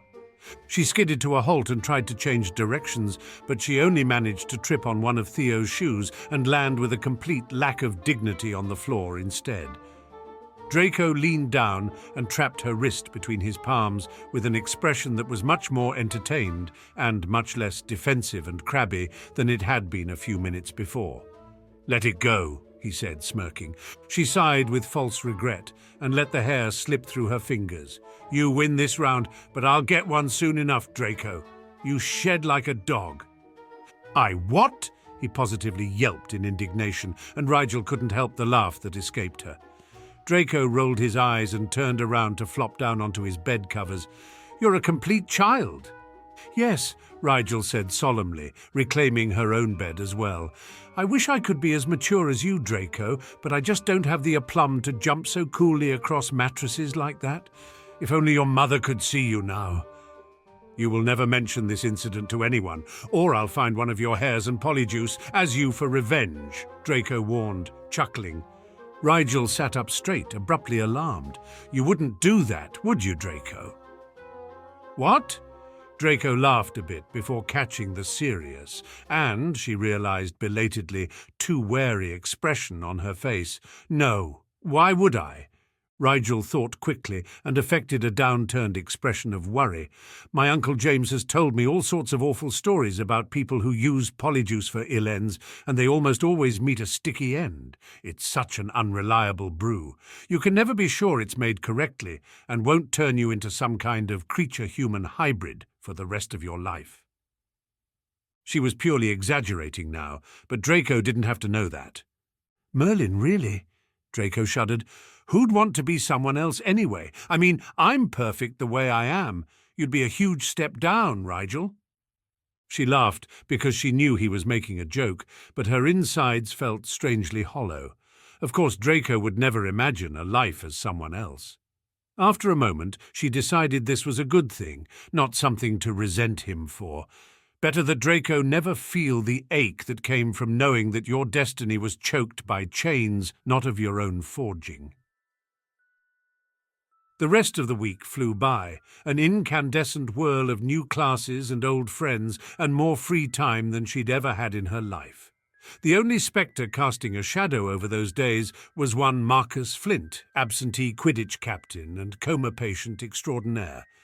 Friday afternoon found Rigel with Pansy and Draco in the hospital wing visiting Flint's inert form. Her friends didn't know that this was actually Rigel's second trip to the wing that day, having been there earlier for her healing class at the same time that she was in magical theory and herbology. Madame Pumphrey had been a little too blasé in greeting Rigel, but she didn't think her friends were likely to notice or suspect a bit of overacting on the nurse's part. They were about to leave when the hospital wing door opened and Percy Weasley strolled briskly in, his face awash in the kind of determination generally seen in one who has been entrusted with a very important mission. He paused at seeing them there, then smiled politely at Draco and Pansy while inclining his head to Rigel. The head boy had a thick stack of parchments in his hand, which he arranged on Flint's bedside table carefully. "His assignments for the week," Percy explained. "If, when he wakes, he won't want to be behind." "The professors can't make allowances for him?" Pansy asked, a troubled frown creasing her brow. Percy shrugged helplessly. "He can plead his case when he's better, I suppose. At least he'll have the notes." "Did you take notes for him?" Pansy asked. "That was very kind of you, Mr. Weasley." "Ah, just Percy," the older boy said, flushing a bit. "I didn't take all of them. The other seventh-year prefects pitched in too. Imagine missing the first week of Newt prep." Percy shuddered in what was apparently horrified sympathy. "None of us envy him that." "Thank the others as well for me, please," Pansy said, smiling sadly. "I wish there was more I could do for him." "I'm sure your presence is comfort enough," Percy said a bit pompously. "Well, I'd best be off. Will I see you this weekend, Rigel? We're learning some very interesting theory on bipart transfigurations this week." "Most likely," Rigel nodded, "if you aren't too busy with head boy duties." "Never too busy for learning, Rigel." Percy smiled, as though she'd said something very silly. He took his leave, and Draco let loose a snort he must have been containing for some time. "He's quite full of himself. See how he swelled when you mentioned head boy duties." "He should be proud of his achievements," Rigel shrugged. She was thinking about Flint's assignments, and the most devious idea had come into her head. "It is possible to be proud without becoming a blowhard," Draco said. "Oh, yes," Pansy agreed, her voice deceptively mild. "No one likes a showboat. Remind me again who it was showing off the wrist holster he got for his birthday at the lunch table the other day." The tips of Draco's ears turned a delicate shade of pink. "Theo asked to see it, and I was only wearing it because of dueling lessons." "Speaking of," Rigel interrupted, hiding a smile, "Draco has promised to teach us all his illustrious newfound wisdom on the subject. Has he not, Pansy?" "Why, that's right." Pansy's smile had points. "Perhaps we can put that holster to good use. It was looking a little, well, new. How long do you think it will take to break in? Does it irritate your skin when you wear it too long?" Draco huffed. "It is made of the finest leather galleons can buy, so no, it does not require breaking in, thank you very much, and of course it still looks new. I wear it under my sleeves, so it's not as though it gets exposed to the elements. You're just jealous my parents love me so much." Pansy couldn't keep the laughter from escaping her mouth. "If only your father's love could buy you talent, Drake." "I don't need to buy talent," Draco squawked. "I'm afraid you'll have to prove that, Dre," Rigel said, grinning. "That's it," Draco laughed, shaking his head. "You two are coming with me right now, so I can defend my much-maligned brilliance." "Brilliance, he says," Rigel raised her eyebrows. "I sure hope he can live up to that, Pan." "I know what you mean," Pansy sighed. "He is such a bore to live with when he's been utterly humiliated." "Up!" Draco said, exasperated, actually going so far as to wave them to their feet impatiently. "I won't stand for this kind of treatment, especially from my so-called friends." "As your friends, it's our solemn duty to give your enormous ego a healthy dose of reality," Pansy informed him, linking her elbow around his affectionately. "Or at least to trick you into giving us free dueling lessons," Rigel amended. "Should have been a Ravenclaw," Draco grumbled. "I bet their friends don't torment them for sport." They continued on that way as they left the hospital wing, but only half of Rigel's mind was on the friendly banter. The other half was carefully noting the time and noticing that the hallways outside the wing were deserted, and very carefully not noticing any glimmer of invisibility cloak material that might have tugged at the corner of her eye as they wandered off. A few hours later, or no time later at all, depending on how you looked at it, Rigel would sneak into the hospital wing under her cloak, copy down all of Flint's assignments, and leave just as quietly, a ghost on a mission of her own. On Saturday morning she was meditating in the common room while Draco pored over his dueling handbook and Pansy worked on an assignment for her Care of Magical Creatures class. Rigel was also in her potions lab brewing watered-down sleeping drafts for the new child-friendly line of potions Crate wanted to try marketing, and she was also in the kitchens with Binny, chatting away in what the elf assured her was increasingly intelligible French, but that was beside the point. Her mindscape was strange of late. She missed the golden balls of light that represented her constructed aura floating about the summit of her mountain, lighting up the wintry atmosphere. They were stored comfortably in her potions lab now, laying about on various shelves, but it wasn't their addition to the inner levels of her mind that made it seem changed. The usually warm, welcoming lab felt small and cramped, as though the walls were closing in around her consciousness. She had to force herself to move through the tunnels, which seemed narrower and more confusing than she remembered, and an absolute chill went down her spine when she reached the door to her space room. It was as though there was an ominous presence, malevolently judging her from the room beyond, and it took all of her willpower to choke out the password and open the door. The celestial objects within, usually whirling and dancing in orbit around the sun that represented her magical core, were unnaturally still and dimly lit. She squinted through the darkness toward the center, unable to fathom why it should be so difficult to see all of a sudden. When she caught sight of her son, she flinched involuntarily. It was no brighter than a bundle of glowworms, and it spun sluggishly on a half-hearted axis. It looked ill, as though it had been wasting away without her noticing. "It wasn't like that last time I was here, was it?" she wondered, disturbed. She frowned deeper when she realized that the last time she'd meditated, she'd been rushed for time. It was just as she and Archie were to switch places the morning they returned to school, and she'd belatedly remembered she needed to deconstruct her aura before leaving for the station. She'd barely entered her mindscape before sending the orbiting spheres of energy whooshing back into the secondary layer of her mind with a powerfully worded thought. She hadn't actually entered the space room physically since before she started wearing the suppressor. Well, that would explain the drastic change. She tilted her head at the diseased-looking sun.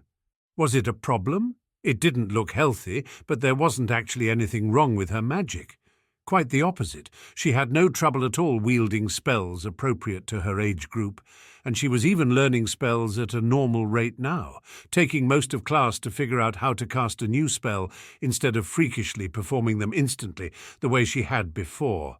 Uneasy, but not as wary as she had been before figuring out the reason for her mindscape's unusual atmosphere, she left her son to its lazy rotations and returned her thoughts to the puppet boy sitting above her in the cave lab.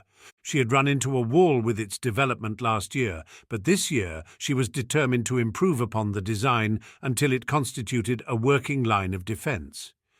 She had tried the complex command route, relying on intricately worded orders to get the puppet to behave with a semblance of awareness, and although it had worked for a while against Riddle Jr., the construct had been half-mad and completely overconfident at the time. A more careful intruder would not have been fooled. She'd been thinking a lot about magical constructs, Riddle Jr. included, as she tried to work out a way to imitate life.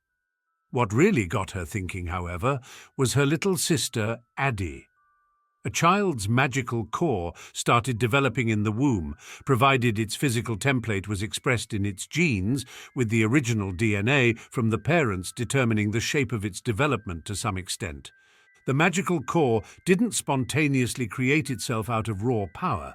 There was a design that it followed, taken from the mother and father's genetic material. She couldn't push unformed magic into something and expect it to take on a life of its own. The magic had to have a pattern to follow. In the case of sentience, this pattern was obviously very complicated, but when parents created a child, they didn't design one from scratch. Their bodies already had the pattern built in, they just had to assemble the pieces. In theory, she didn't have to design sentience from scratch, she just had to duplicate the pattern that already existed. She already had sentient magic, after all. Her magic had a will that was independent from, though still somehow related to, her own will. She imagined the trick would be getting a piece of willful magic inside the puppet, like imbuing shaped magic with a design into a potion instead of raw magic. And hadn't she already learned how to move pieces of the very essence of her magic around her mind? When she projected her aura consciously, she broke off a piece of her original core from the heart of her mind and moved it to the edges. In theory, all she had to do now was put that piece in the puppet, and the puppet should be imbued with the will of her magic, able to follow directions efficiently and creatively, the way her magic could do things she herself didn't painstakingly supervise.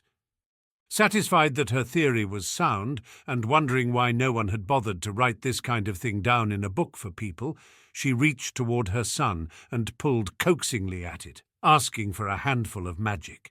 Immediately, she felt pain wash through her in a petulant backlash. Her vision went dark, and when she groggily recovered her sight, she was sprawled at the foot of the couch, Pansy, bending over her concernedly. "Are you all right, Rigel?" She shook her head to clear it, then nearly passed out again at the vertigo that produced.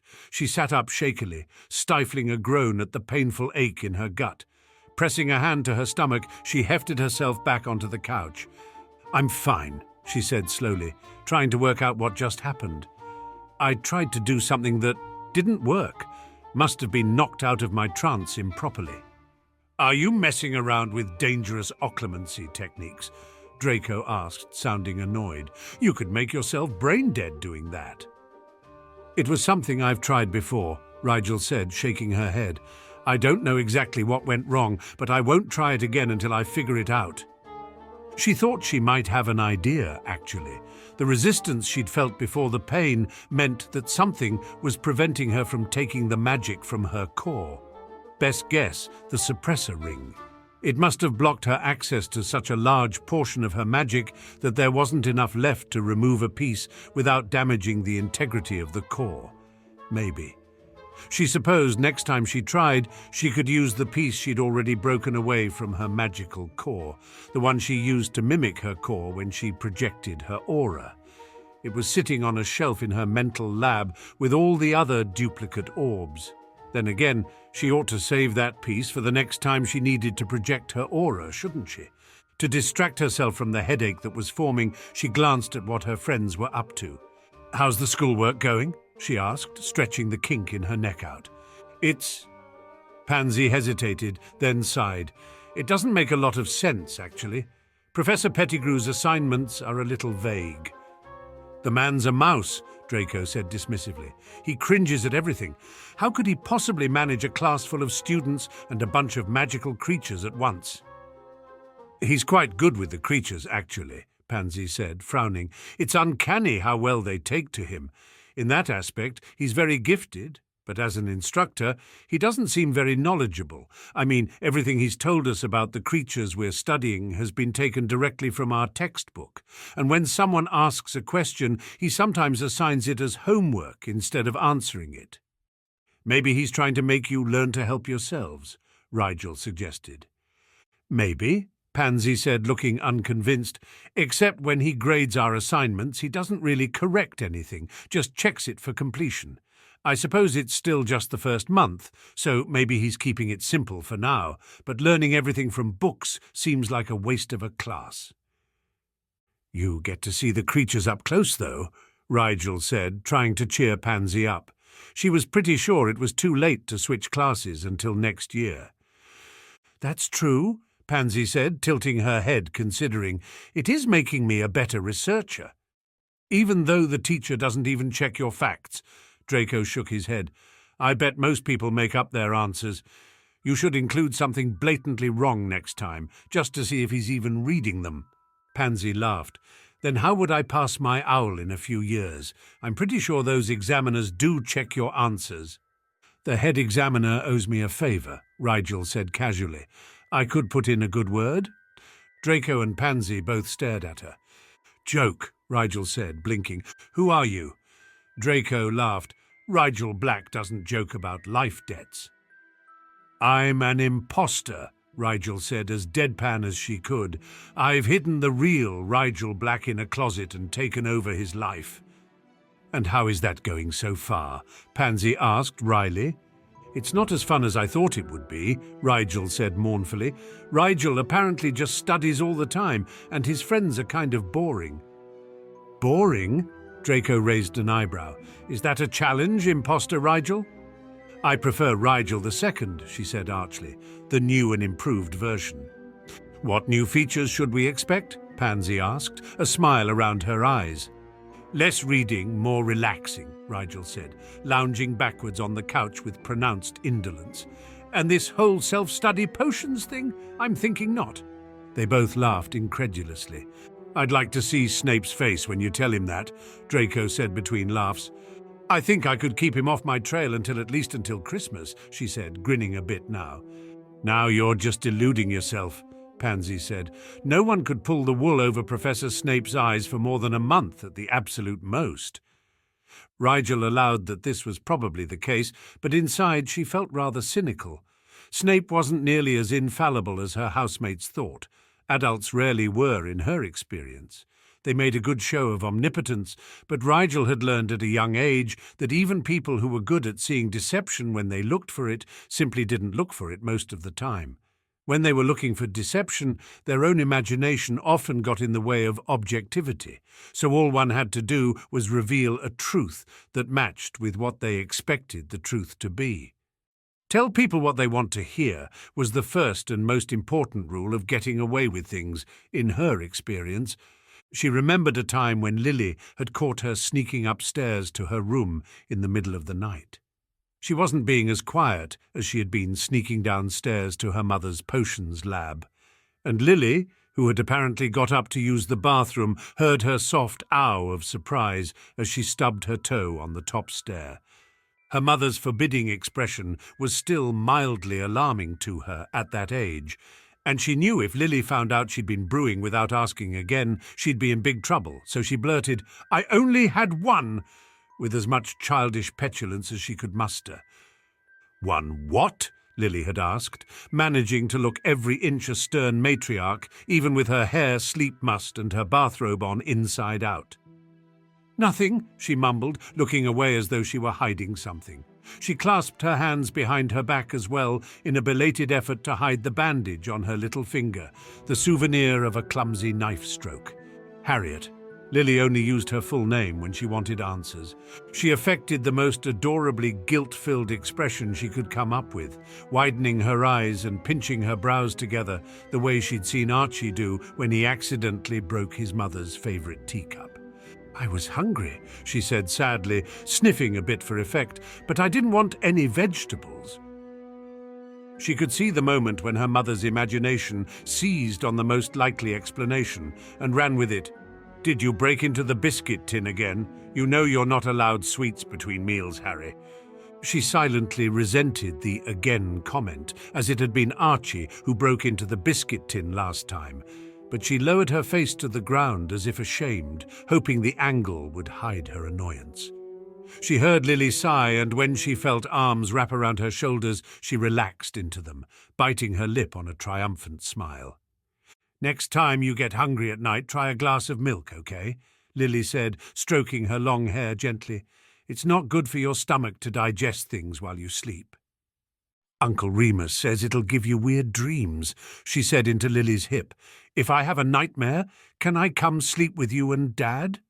"Of course you can, darling," her mother said. "But if you think of nice things before you fall asleep, your dreams will all be sweet." She remembered taking her mother's advice as she drifted off to sleep that night, thinking of the vials of hair growth potion she'd tucked into her slippers and imagining all the places she could put it when she went over to Archie's house the next day.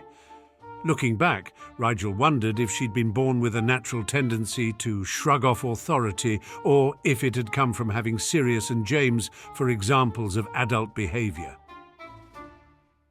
She spent the rest of the morning with her friends, and after lunch she trekked up to Gryffindor Tower to study advanced transfigurations with Percy. Percy wasn't there to let her in when she reached the portrait of the Pink Lady, but a cheerful Oliver Wood was on his way out, broom tucked under one arm. "Afternoon, Black," Wood said, holding the portrait for her. "Great weather today, eh?" "I hadn't noticed," she said, blinking at the non sequitur. "Ah yes, the price of living in the dungeons, I suppose." He looked vaguely disturbed. "They do let us out occasionally," she said, smiling. "It would certainly make the season duller if they didn't," he grinned. It was only because it was Wood talking that she made the connection to the Quidditch season and realized he meant there'd be less competition for his team without the Slytherins there.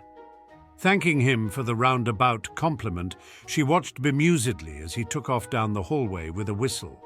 She climbed through the portrait hole and surprised a prefect who'd come over to investigate the open entrance. It was Angelina Johnson, and she gave a friendly smile as she said, "Looking for the twins. They're about to head out to the pitch with the rest of us." Rigel noticed she was dressed for the outdoors and figured Gryffindor must have Quidditch practice on Saturday afternoons. "I'm meeting Percy, actually," she said. "Is he around?" "Haven't seen him," the older girl said, shrugging. "He doesn't spend much time in his room since he's head boy now. Likes to be seen with his badge on, we reckon." She pulled her face as she thought, "Saw him leave early from lunch with the head girl." Rigel wasn't actually sure who the head girl was this year, but she shrugged to show she understood. "I'll wait then, if it's okay." "Of course," Angelina said, patting her on the back. "I can go get one of the younger Weasleys to entertain you if you like." "That's all right," she said, embarrassed at the idea of having to be entertained like a guest. "No need to bother anyone. I'm sure they have better things to do on a Saturday than babysit their Slytherin friend." "If you're sure," the prefect shrugged. "See you later then. Fred, George, get a move on." Rigel privately noted that no one ever shouted so loudly in the Slytherin common room. Twin tornadoes of red blurred past her, both pausing just long enough to mess up her hair before continuing at their reckless pace through the portrait hole. Rigel chose a conspicuously placed chair near the centre of the common room, took a healing textbook out of her bag, and settled in to wait for Percy. He showed up not 15 minutes later, his expression moving from clearly pleased with something to dismayed when he caught sight of Rigel. "I forgot," he blurted, walking quickly over. "Rigel, I'm terribly sorry. I know you only told me this morning what time, but I was meeting with Penelope and it slipped my mind completely." A rosy flush was creeping up from beneath his collar, so Rigel stopped him before he could trip over his words any more. "It's all right, Percy," she said, putting away her book. "I haven't been here long, and it gave me a chance to catch up on some reading anyway." Still, Percy looked completely mortified, and Rigel suspected it wasn't just being late that was making him embarrassed. "I'm sure your meeting was very interesting," Rigel said, suppressing a smile. I couldn't very well begrudge you a bit of extra time with our head girl when you're spending it so industriously on we students' behalf. There was definitely a pink tinge to the tips of his ears now, and he muttered a quick, "I'll just go get my things," before hightailing it to his dorm to regroup. Rigel sternly told herself not to tease the older boy any more when he got back, if only because she relied on his good graces to wade through theoretical transfigurations. It was late Saturday night when Flint came prowling back into the common room. The whole Quidditch team jumped up from various tables and congregated around the upperclassmen, who scowled forbiddingly, but nevertheless seemed slightly embarrassed by all the fuss. Pansy beamed as she set aside her notes and went to welcome the Quidditch captain back, Draco and Rigel trailing after her. "It's so good to see you," Pansy said, clasping the burly boy's hand in earnest as the other well-wishers dispersed. "From what I hear, you've been seeing me all week." His tone was beleaguered, but his face had softened a tad at Pansy's smile. "Someone had to check up on you," Pansy said. "That's what Mediwitches are for." Flint rolled his eyes. "But will a Mediwitch record all your fevered confessions?" Draco asked. At Flint's black look, Draco widened his eyes innocently. "Didn't know you talk in your sleep?" "Except I wasn't sleeping," Flint grunted. They all four sobered at the reminder. "Saw the Gryffindors practicing today," Draco said casually. "Looking in pretty good condition, considering they haven't practiced together in 3 months. "Did you take notes?" Flint asked, frowning. "Of course," Draco smirked. "Snuck into the locker rooms and copied Wood's new plays, too." Flint barked out a laugh. "Not like Wood to leave them lying around. Reckon he thought he didn't have to worry with me indisposed." "He'll be surprised when we shove his new formations back down his throat," Draco agreed, looking unusually predatory. Flint nodded, grinning like a shark faced with an unsuspecting meal. "You all better be in top condition. Practice tomorrow morning, 8 sharp." "I'll tell the others," Draco said. He went off to do just that, and Pansy gave Flint a brief pat on the arm before taking her leave as well. She raised a questioning brow to Rigel, but Rigel waved her friend on. "I have to talk to him about this season," she said. Flint cocked his head expectantly as Pansy headed back to their couch. "I can't try out this year," Rigel said, stalling until Pansy was out of hearing range. "I'm going to focus on my academics instead." Flint shrugged unconcernedly. "I'll replace you with somebody meaner. What do you really want?"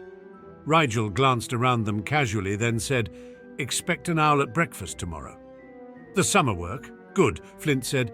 "I've a handful of stuff from this week already." "Did those too?" she said. "I took the liberty while you were out." Flint looked gratified. "I won't bother asking for an extension then." "You might want to," Rigel said, "to make it more believable." "I'm not giving them an excuse to hold me back again," he said firmly. Rigel shrugged, figuring it was his choice, and wandered back to her friends. In truth, she hadn't technically finished the assignments yet, at least her present self hadn't. She assumed that in a few hours she would turn the day back again and get to work on them, however, so there was probably a version of herself that had finished the assignments by this time, or there would be, or she mentally shook herself. In any case, the assignments would get to Flint by tomorrow morning.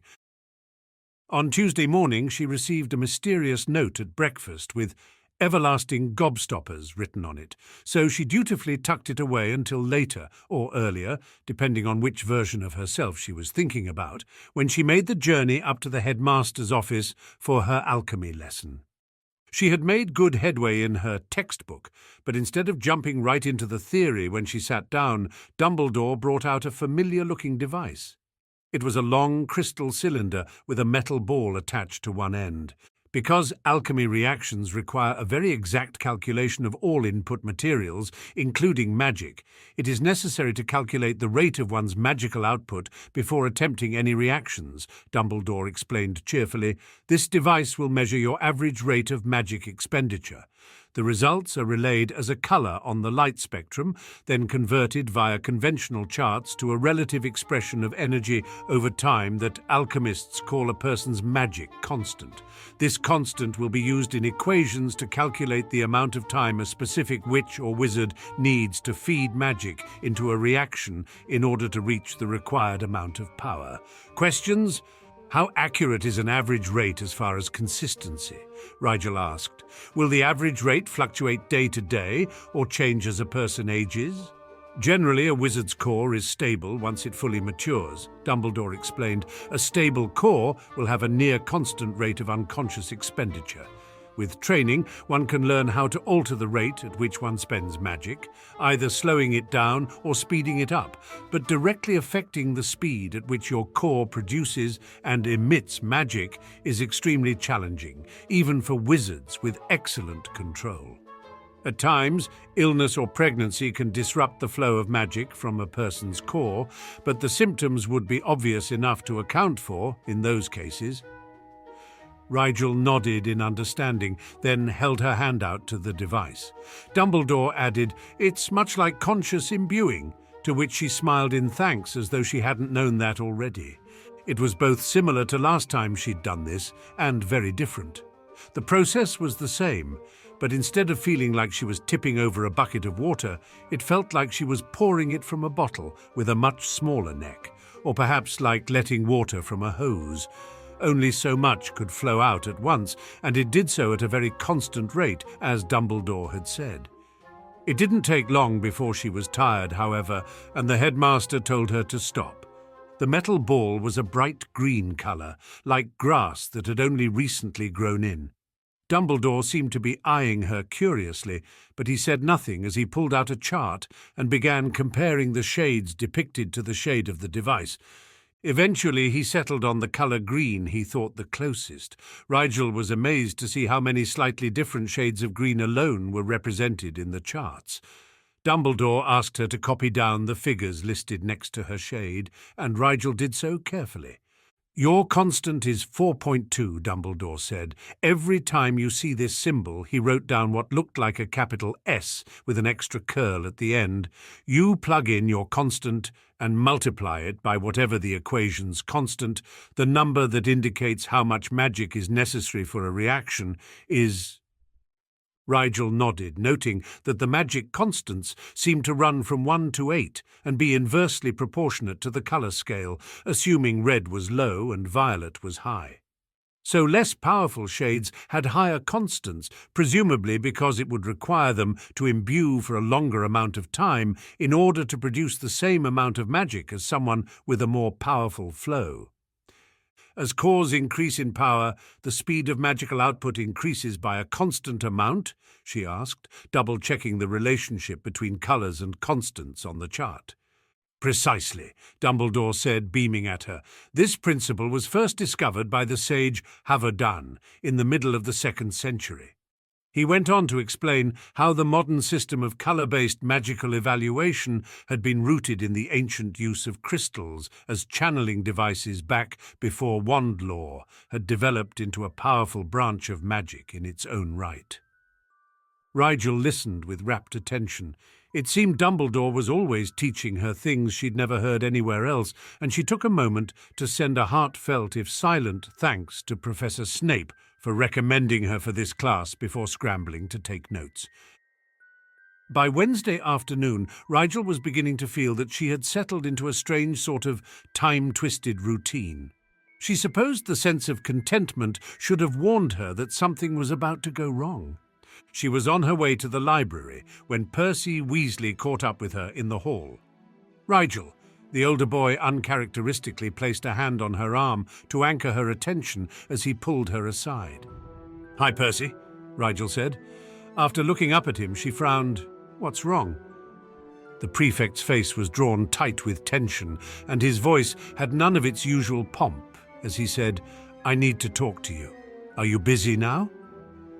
"No," Rigel said, but before she could ask why he was so intensely serious, he began towing her gently but firmly toward an empty classroom a few doors down. Percy shut the door behind them and took a deep, slow breath. He seemed calm when he turned around, but it was the sort of calm that Leo sometimes exhibited before a fight. It wasn't relaxed, but braced. "Rigel, I have to ask you something, and I need you to be honest with me," Percy said, his voice no louder than it needed to be. Rigel could feel her heart beat faster, but outwardly she remained blank. "Sure, Percy, what is it? What could he have discovered? Had Bill told his brother about an alley boy who looked suspiciously like Rigel Black? Had Percy somehow caught sight of her somewhere when she should have been somewhere else? Professor Snape would be very displeased if she had revealed the existence of her time-turner in just a few short weeks. On Friday you were there with Malfoy and Parkinson when I delivered Flint's assignments to the hospital wing," Percy began. Rigel nodded slowly, racking her brain to try and remember if she'd been anywhere else conspicuous at the same time that day. "I need to know if you saw anyone, even someone who seemed like they had a good reason to, looking through the assignments I left," Percy said, voice deadly serious. Rigel blinked, completely taken aback. This was about Flint's coursework? Percy must have taken her surprise for reticence, because he said, "I know it goes against the Slytherin honor code to rat out a fellow snake. I understand that you don't want to say anything that might get one of your housemates in trouble, but, Rigel, it's important." "Why?" she asked faintly, both to stall and because she was genuinely confused as to why Percy seemed so worked up over this. Even if Flint's deception had finally been uncovered by the professors, what did Percy care? Percy clenched a fist and looked incredibly angry for a split second before his face smoothed out once more and he blew out a hard sigh. "They think I'm doing it." "What?" Rigel couldn't stop the complete disbelief that crossed her face at that. "Percy? He should be the very last person anyone suspected of anything even remotely underhanded. They think you're, what exactly? Tampering with assignments?" "Cheating." Percy spat the work like it was filthy. "The professors think someone's been doing Flint's work for him. He turned in the assignments he missed on Monday, and considering he'd only had Sunday to complete them, well, you can see why they're suspicious. Since I was the one who was in charge of collecting them, I'm at the top of the suspect list." "That doesn't make any sense," Rigel said, more than a bit upset at the idea that Percy might get in trouble for something she'd done. "Anyone in Flint's classes would know what his assignments were, and you don't have any reason to help someone else cheat." "That's what I said," Percy fumed. "I would never condone such a thing. McGonagall said they couldn't ignore it any longer, though. She said Flint's assignments sometimes seem a little too similar to mine, but how can that be my fault? I'm not even in most of Flint's classes with him." Rigel felt the burn of guilt crawling up her throat.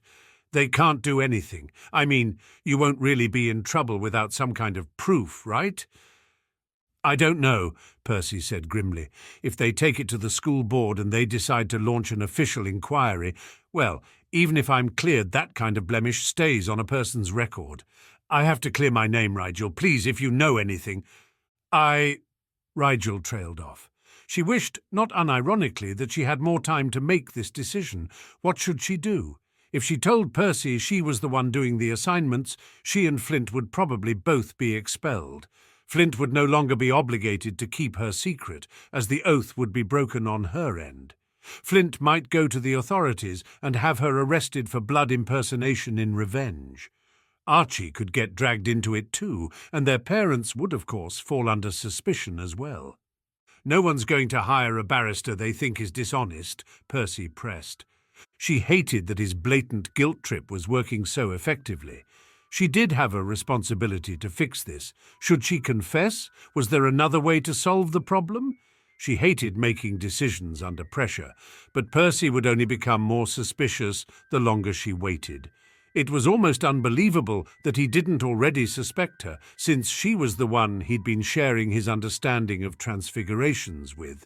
Likely he had made the connection and dismissed it, she thought, with yet another stab of guilt. Percy wasn't the type to think the worst of his friends. "I didn't see anything that night," she said at last, "but I'll put my ear to the ground in the Slytherin common room." She could see the disappointment on his face, but he nodded wearily. "I understand. It was a long shot, but I had to try. This is my future, Rigel." We'll find whoever it is, Rigel said firmly. I promise, Percy, you won't be blamed for this if I have anything to say about it. Percy summoned up a grateful smile, though she could see he wasn't convinced that she could do anything. I'll let you know as soon as I hear something, Rigel said, as earnestly as she could, with guilt eating her up inside.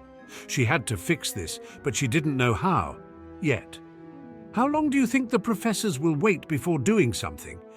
Friday is the start of term staff meeting for the heads of houses, Percy said morosely. I'm sure McGonagall will bring up her suspicions then.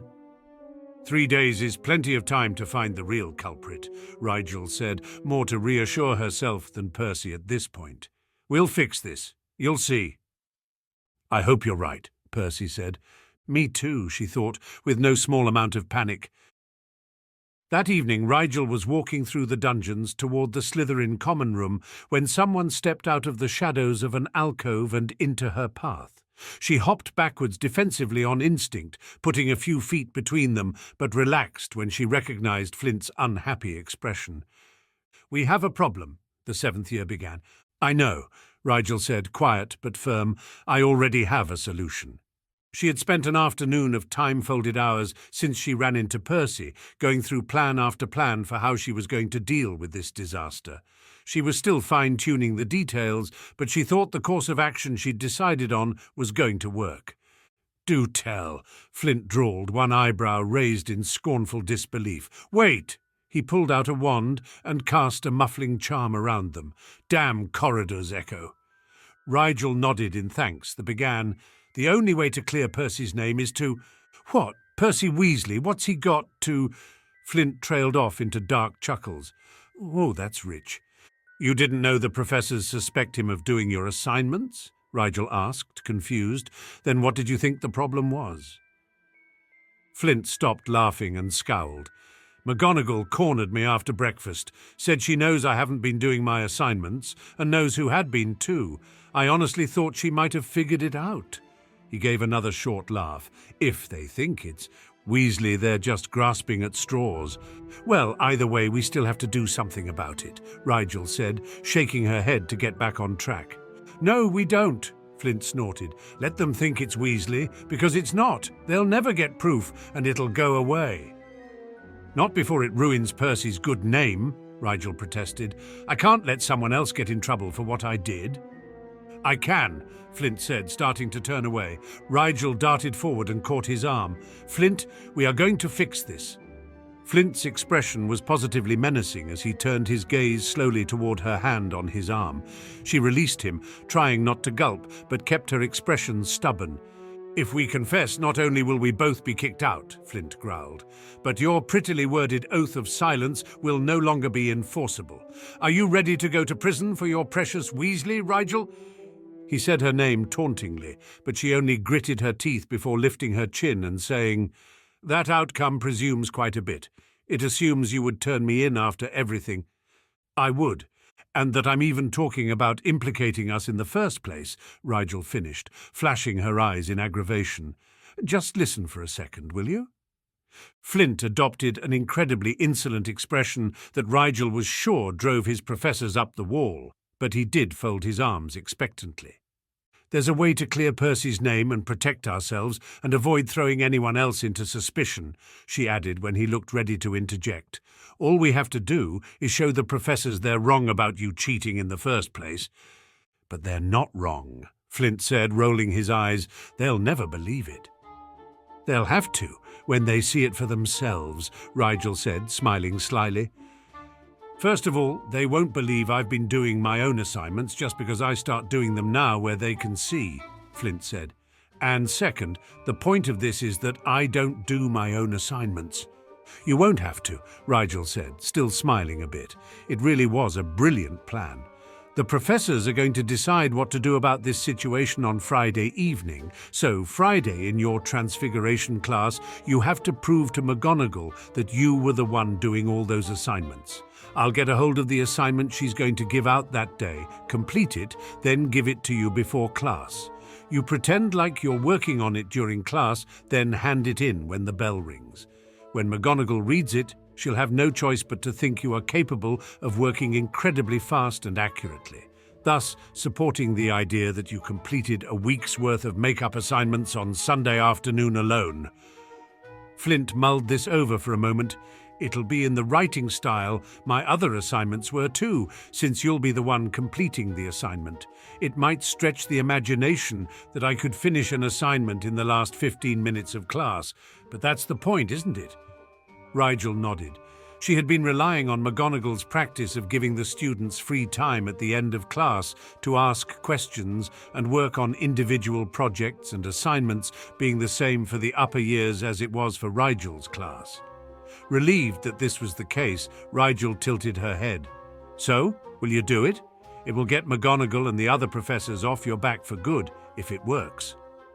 One problem, Flint said. How are you going to get the assignment before my class? McGonagall gives different prompts to different sections, precisely so someone can't get the assignment from an earlier section and think it's okay to skip their own class. The Hufflepuff Ravenclaw class on Thursday won't have the same work, even if the lesson is the same. Rigel smiled unconcernedly. Let me worry about that. Just meet me in the corridor parallel to the Transfiguration classroom 5 minutes before your class on Friday. I'll do the rest. If you get caught breaking into McGonagall's office— Flint didn't seem convinced that she could pull this off. I just wanted to peek at her gradebook and see how Draco was doing in class, Rigel said, widening her eyes innocently and biting a corner of her lip in chagrin. He's been distant lately. I'm worried he's struggling, but afraid to ask for help. Flint grimaced. You're going to make me sick. I'm going to make you innocent, Rigel corrected, falling back into a serious expression. If we're agreed, that is. No wax off my broom? Flint shrugged one shoulder sharply, cracking his neck in the process. Rigel took that as eager agreement. See you Friday, then, Rigel said, moving past the older boy toward the common room. She had a lot to do in the next 2 days, but she wasn't as worried as she could have been. Problems didn't seem so difficult to solve when you had a near infinite amount of time in which to solve them. On Thursday, they faced the Boggart again. Remus had been coaching them through various fear-managing strategies in the last couple of classes, and even his biggest doubters had to admit his methods were effective. Rigel herself could see marked improvement in her mind's ability to process information and react appropriately under psychological stress. Each time she faced the Boggart, she felt a little less afraid, less prone to giving credence to the insidious fears the creature reflected back at her. It was almost a form of therapy, in addition to being a good defense-related self-learning experience. And Rigel wondered where on earth Remus had come up with the idea. The only one who didn't seem to be doing any better against the Boggart was Draco. He still came out from behind the screen, pale and extremely shaky, after his third experience with the dark creature. While most of their classmates seemed drained but stable after the first couple times, Draco looked increasingly haggard, strained, and upset after each occurrence. Rigel wanted to ask what was upsetting her friend so much, and she could tell Pansy, who was just as good if not better at seeing behind Draco's stoic masks, wished she could say something as well. But they both kept silent. There was an unspoken rule amongst their defense class that no one asked what someone else's fear was, and Rigel and Pansy both knew their friend would be too proud to give voice to his weakness in any case. When it was Draco's turn to go behind the screen once more, they watched him go in silent concern. When he re-emerged, Rigel could only wish they hadn't stayed silent, because Draco looked very close to having a mental breakdown. There were too many curious eyes on their friend, whose trembling was easily visible despite his attempts to clench his fists against the shivers, so Rigel didn't dare do anything comforting, even though she really wanted to put an arm around her friend's shoulders and pull him along to the hospital wing. Pansy pressed a bar of chocolate into Draco's hand, eventually convincing him without words to unclench it and take a bite of the sweet mechanically. As he chewed, they positioned themselves around him in such a way as to block most of their classmates' stares, patiently waiting for Draco to come back to himself. It took too long for comfort, but eventually Draco gathered himself enough to say, "If that thing is on the final exam—" He cut himself off abruptly with a shudder that looked like it had forced its way down his spine. After a frustrated breath, he said, "Bugger this class," and stalked toward to exit without another word. Rigel and Pansy stared after him, then looked at one another in united helplessness. "I suppose he would prefer to be alone," Pansy said quietly. Rigel nodded shortly, a frown pinching her brow. "I wish—" She didn't bother finishing that thought aloud because Pansy knew very well what Rigel wished. She could see that her kind-hearted friend wished it too. It didn't matter, though. There was nothing they could do for Draco until he allowed them to help. Until then, they would do what they could from afar. Neither had to tell the other that what they could do wasn't nearly enough. On Friday morning, the time until Flint's Transfiguration class crawled. She went through her magical theory and herbology classes first, then turned back to attend her healing lesson with Madame Pumphrey, and finally turned back a third time to slip into the Transfiguration classroom 15 minutes before Flint's lesson was scheduled to start. She had her invisibility cloak wrapped around her, and she found a spot at the back of the classroom, well away from the student desks, where she could stand unnoticed for the entirety of the lesson. Her plan was simple, but somewhat elegant, even if she said so herself. She'd wait through Flint's class until McGonagall handed out the assignment, copy it down discreetly, sneak into the library to finish working on it, then turn back to the beginning of the class and hand the completed assignment to Flint to turn in before the class was over. She anticipated a boring couple of hours of standing still and breathing quietly, but when McGonagall started lecturing, Rigel found herself unexpectedly drawn into the lesson. It was so interesting to hear advanced transfigurations theory from a real professor like McGonagall.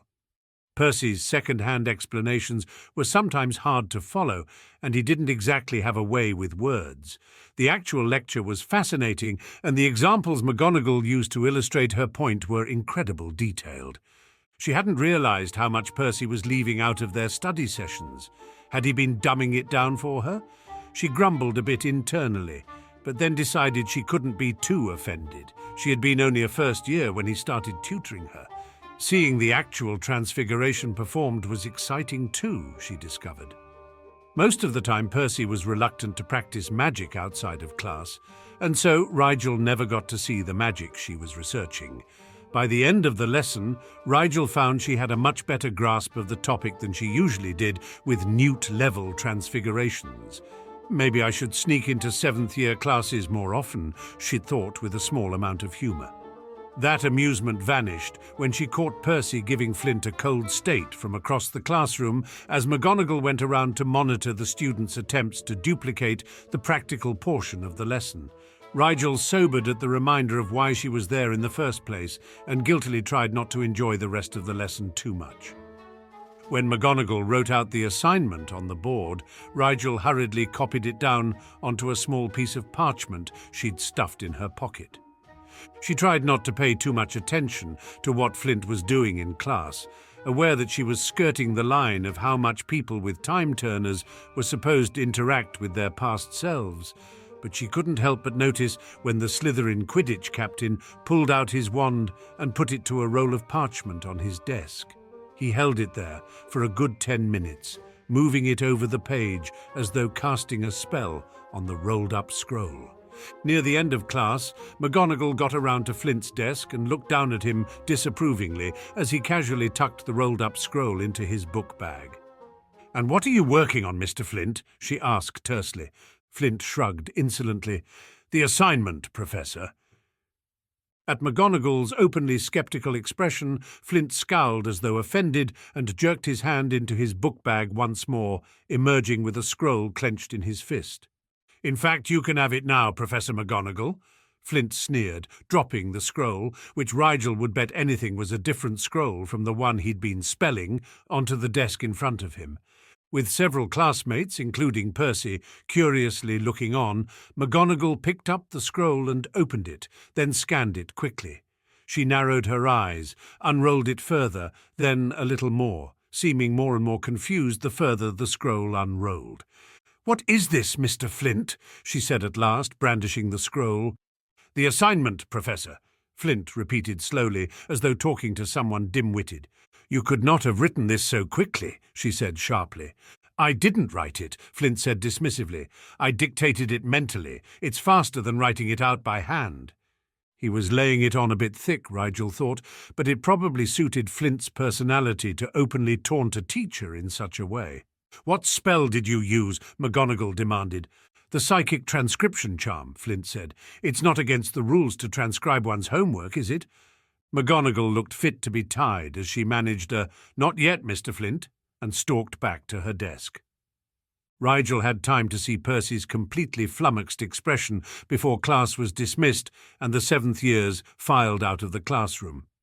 Rigel snuck out once McGonagall had left, making a beeline for the library. She had what appeared to be a rather long essay to write before she could time-turn back and join her friends for lunch. The essay took her 3 hours to research and write.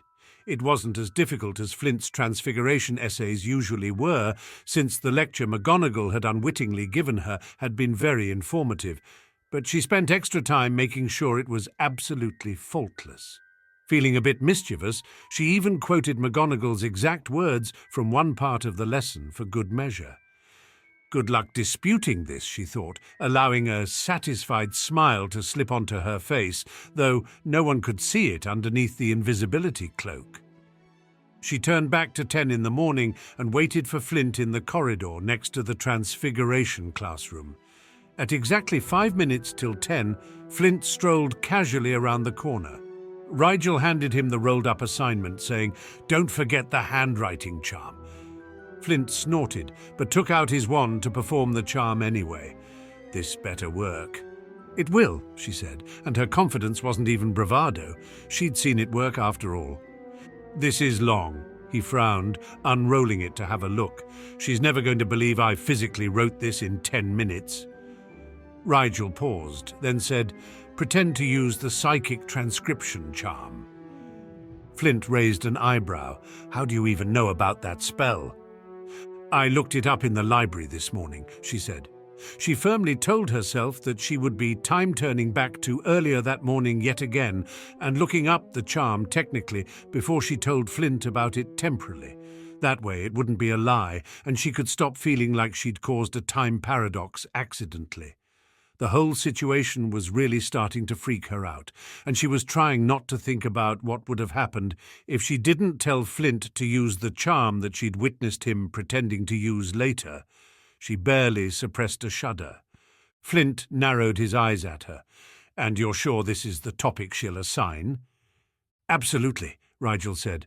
She realized that sounded a bit too sure, so she added, "If not, I'll think of something else." The older boy looked skeptical, but put the scroll in his bag nonetheless. "All this for a Weasley." Rigel allowed herself a cynical smile.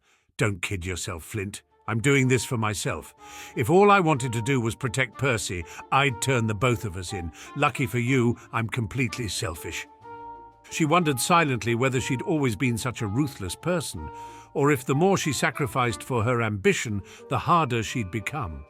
She was afraid that the further she took this charade, the less willing she would be to throw it all away, even if someone else got hurt along the way. How would she know when to cut her losses? At what point would it be too late to turn back? "You're not completely selfish," Flint said gruffly, "or you'd let Weasley take the fall to protect yourself. Just because you don't recklessly sacrifice yourself for another doesn't mean you're evil, it means you're smart. You found a way for everyone to win."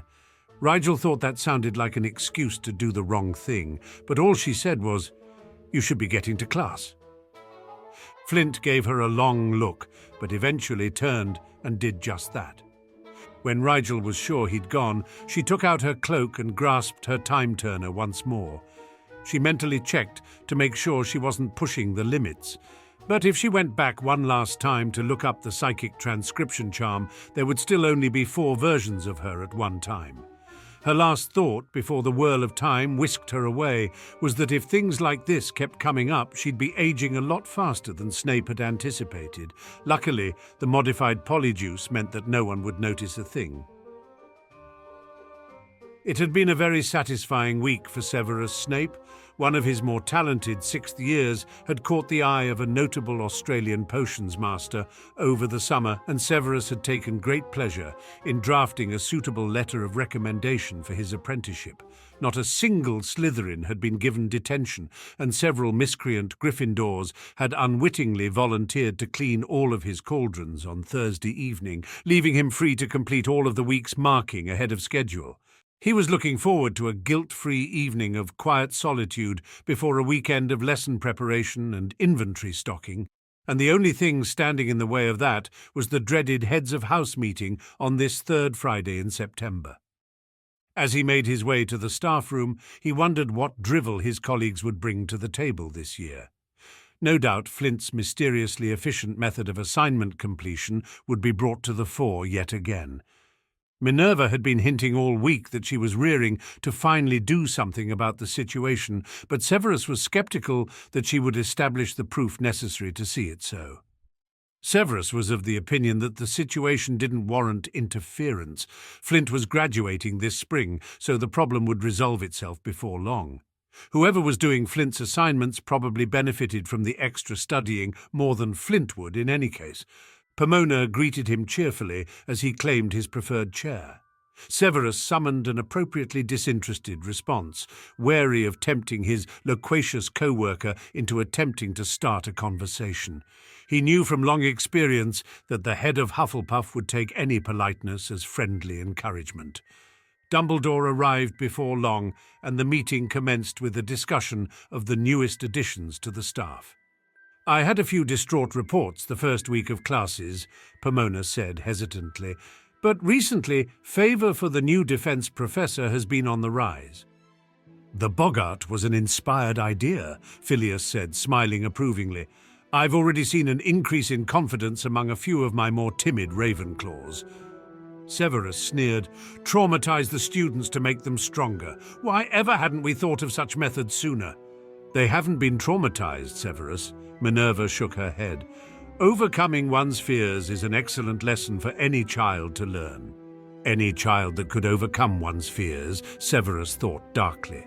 And for those who couldn't, those children whose fears were too dark or upsetting for them to handle, their psychological upset was worth the boost of confidence in their peers, apparently. The number of calming drafts the hospital wing had gone through in the first week alone, Severus scowled. How like a Gryffindor to encourage the strong and forget the unable. "Mr. Pettigrew seems to be faring well with his classes as well," Pomona said tentatively. "I wouldn't have guessed his interest in educating, but I peeked over at one of his lessons while I was tending the outdoor gardens, and I have to say he certainly had good control over the lyrebirds he was showing them." Severus had no interest in the ex-marauder's teaching ability. He kept one ear half-trained on the conversation, while the rest of his attention went to listing the ingredients his personal lab was running low on. Eventually, the meeting moved back to a topic he had vested interest in. To his surprise, it wasn't Minerva who brought up Marcus Flint, but Phileas. No idea how he did it, but he turned in the assignment first thing Monday morning. The diminutive professor exclaimed, "I saw him myself on the Quidditch pitch Sunday morning, and Pomona says he turned in her assignments on Monday as well. Even if he is having another student do his work, they'd have to have been in the library all day. I asked Madam Pince if she saw anyone, but—" "Don't bother," Minerva said wearily. Even Severus couldn't help but raise an eyebrow at her.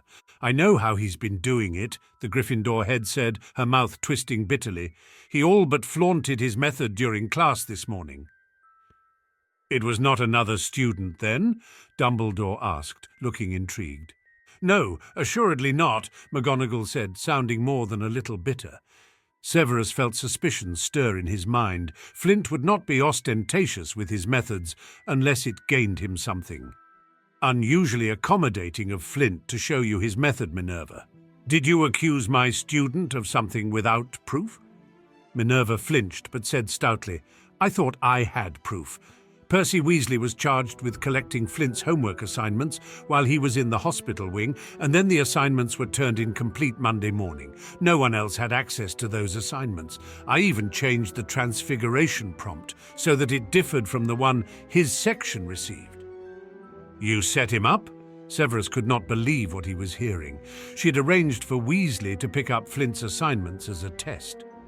Gryffindor or not, the rules are very clear, McGonagall said. It was the only way to know Mr. Weasley's guilt or innocence for certain and resolve this problem once and for all. Except it failed, Severus said, smirking just to provoke her. You somehow interpreted the results as a false positive and implicated your own student just to get at mine. I was not trying to get at Mr. Flint, Minerva protested. I was merely... Did you tell Mr. Weasley you suspected him? Severus was being cruel now, but Minerva deserved to be reprimanded in this case. Did you give him a chance to defend himself? The Gryffindor head of house pressed her lips together, which was all the answer Severus needed. Was he terribly shocked and hurt that his head of house would accuse him of such a thing? He asked silkily. I do hope you apologized to both our students. Of course I did, Minerva said stiffly. I can admit when I'm wrong. The unspoken, unlike some people, did not go unnoticed. How is he doing it then? Phileas asked, bursting with curiosity as usual. The psychic transcription charm, Minerva said. That's very advanced, Pomona frowned. It takes incredible mental agility to dictate a coherent stream of thought at a fast enough pace for the charm to be useful.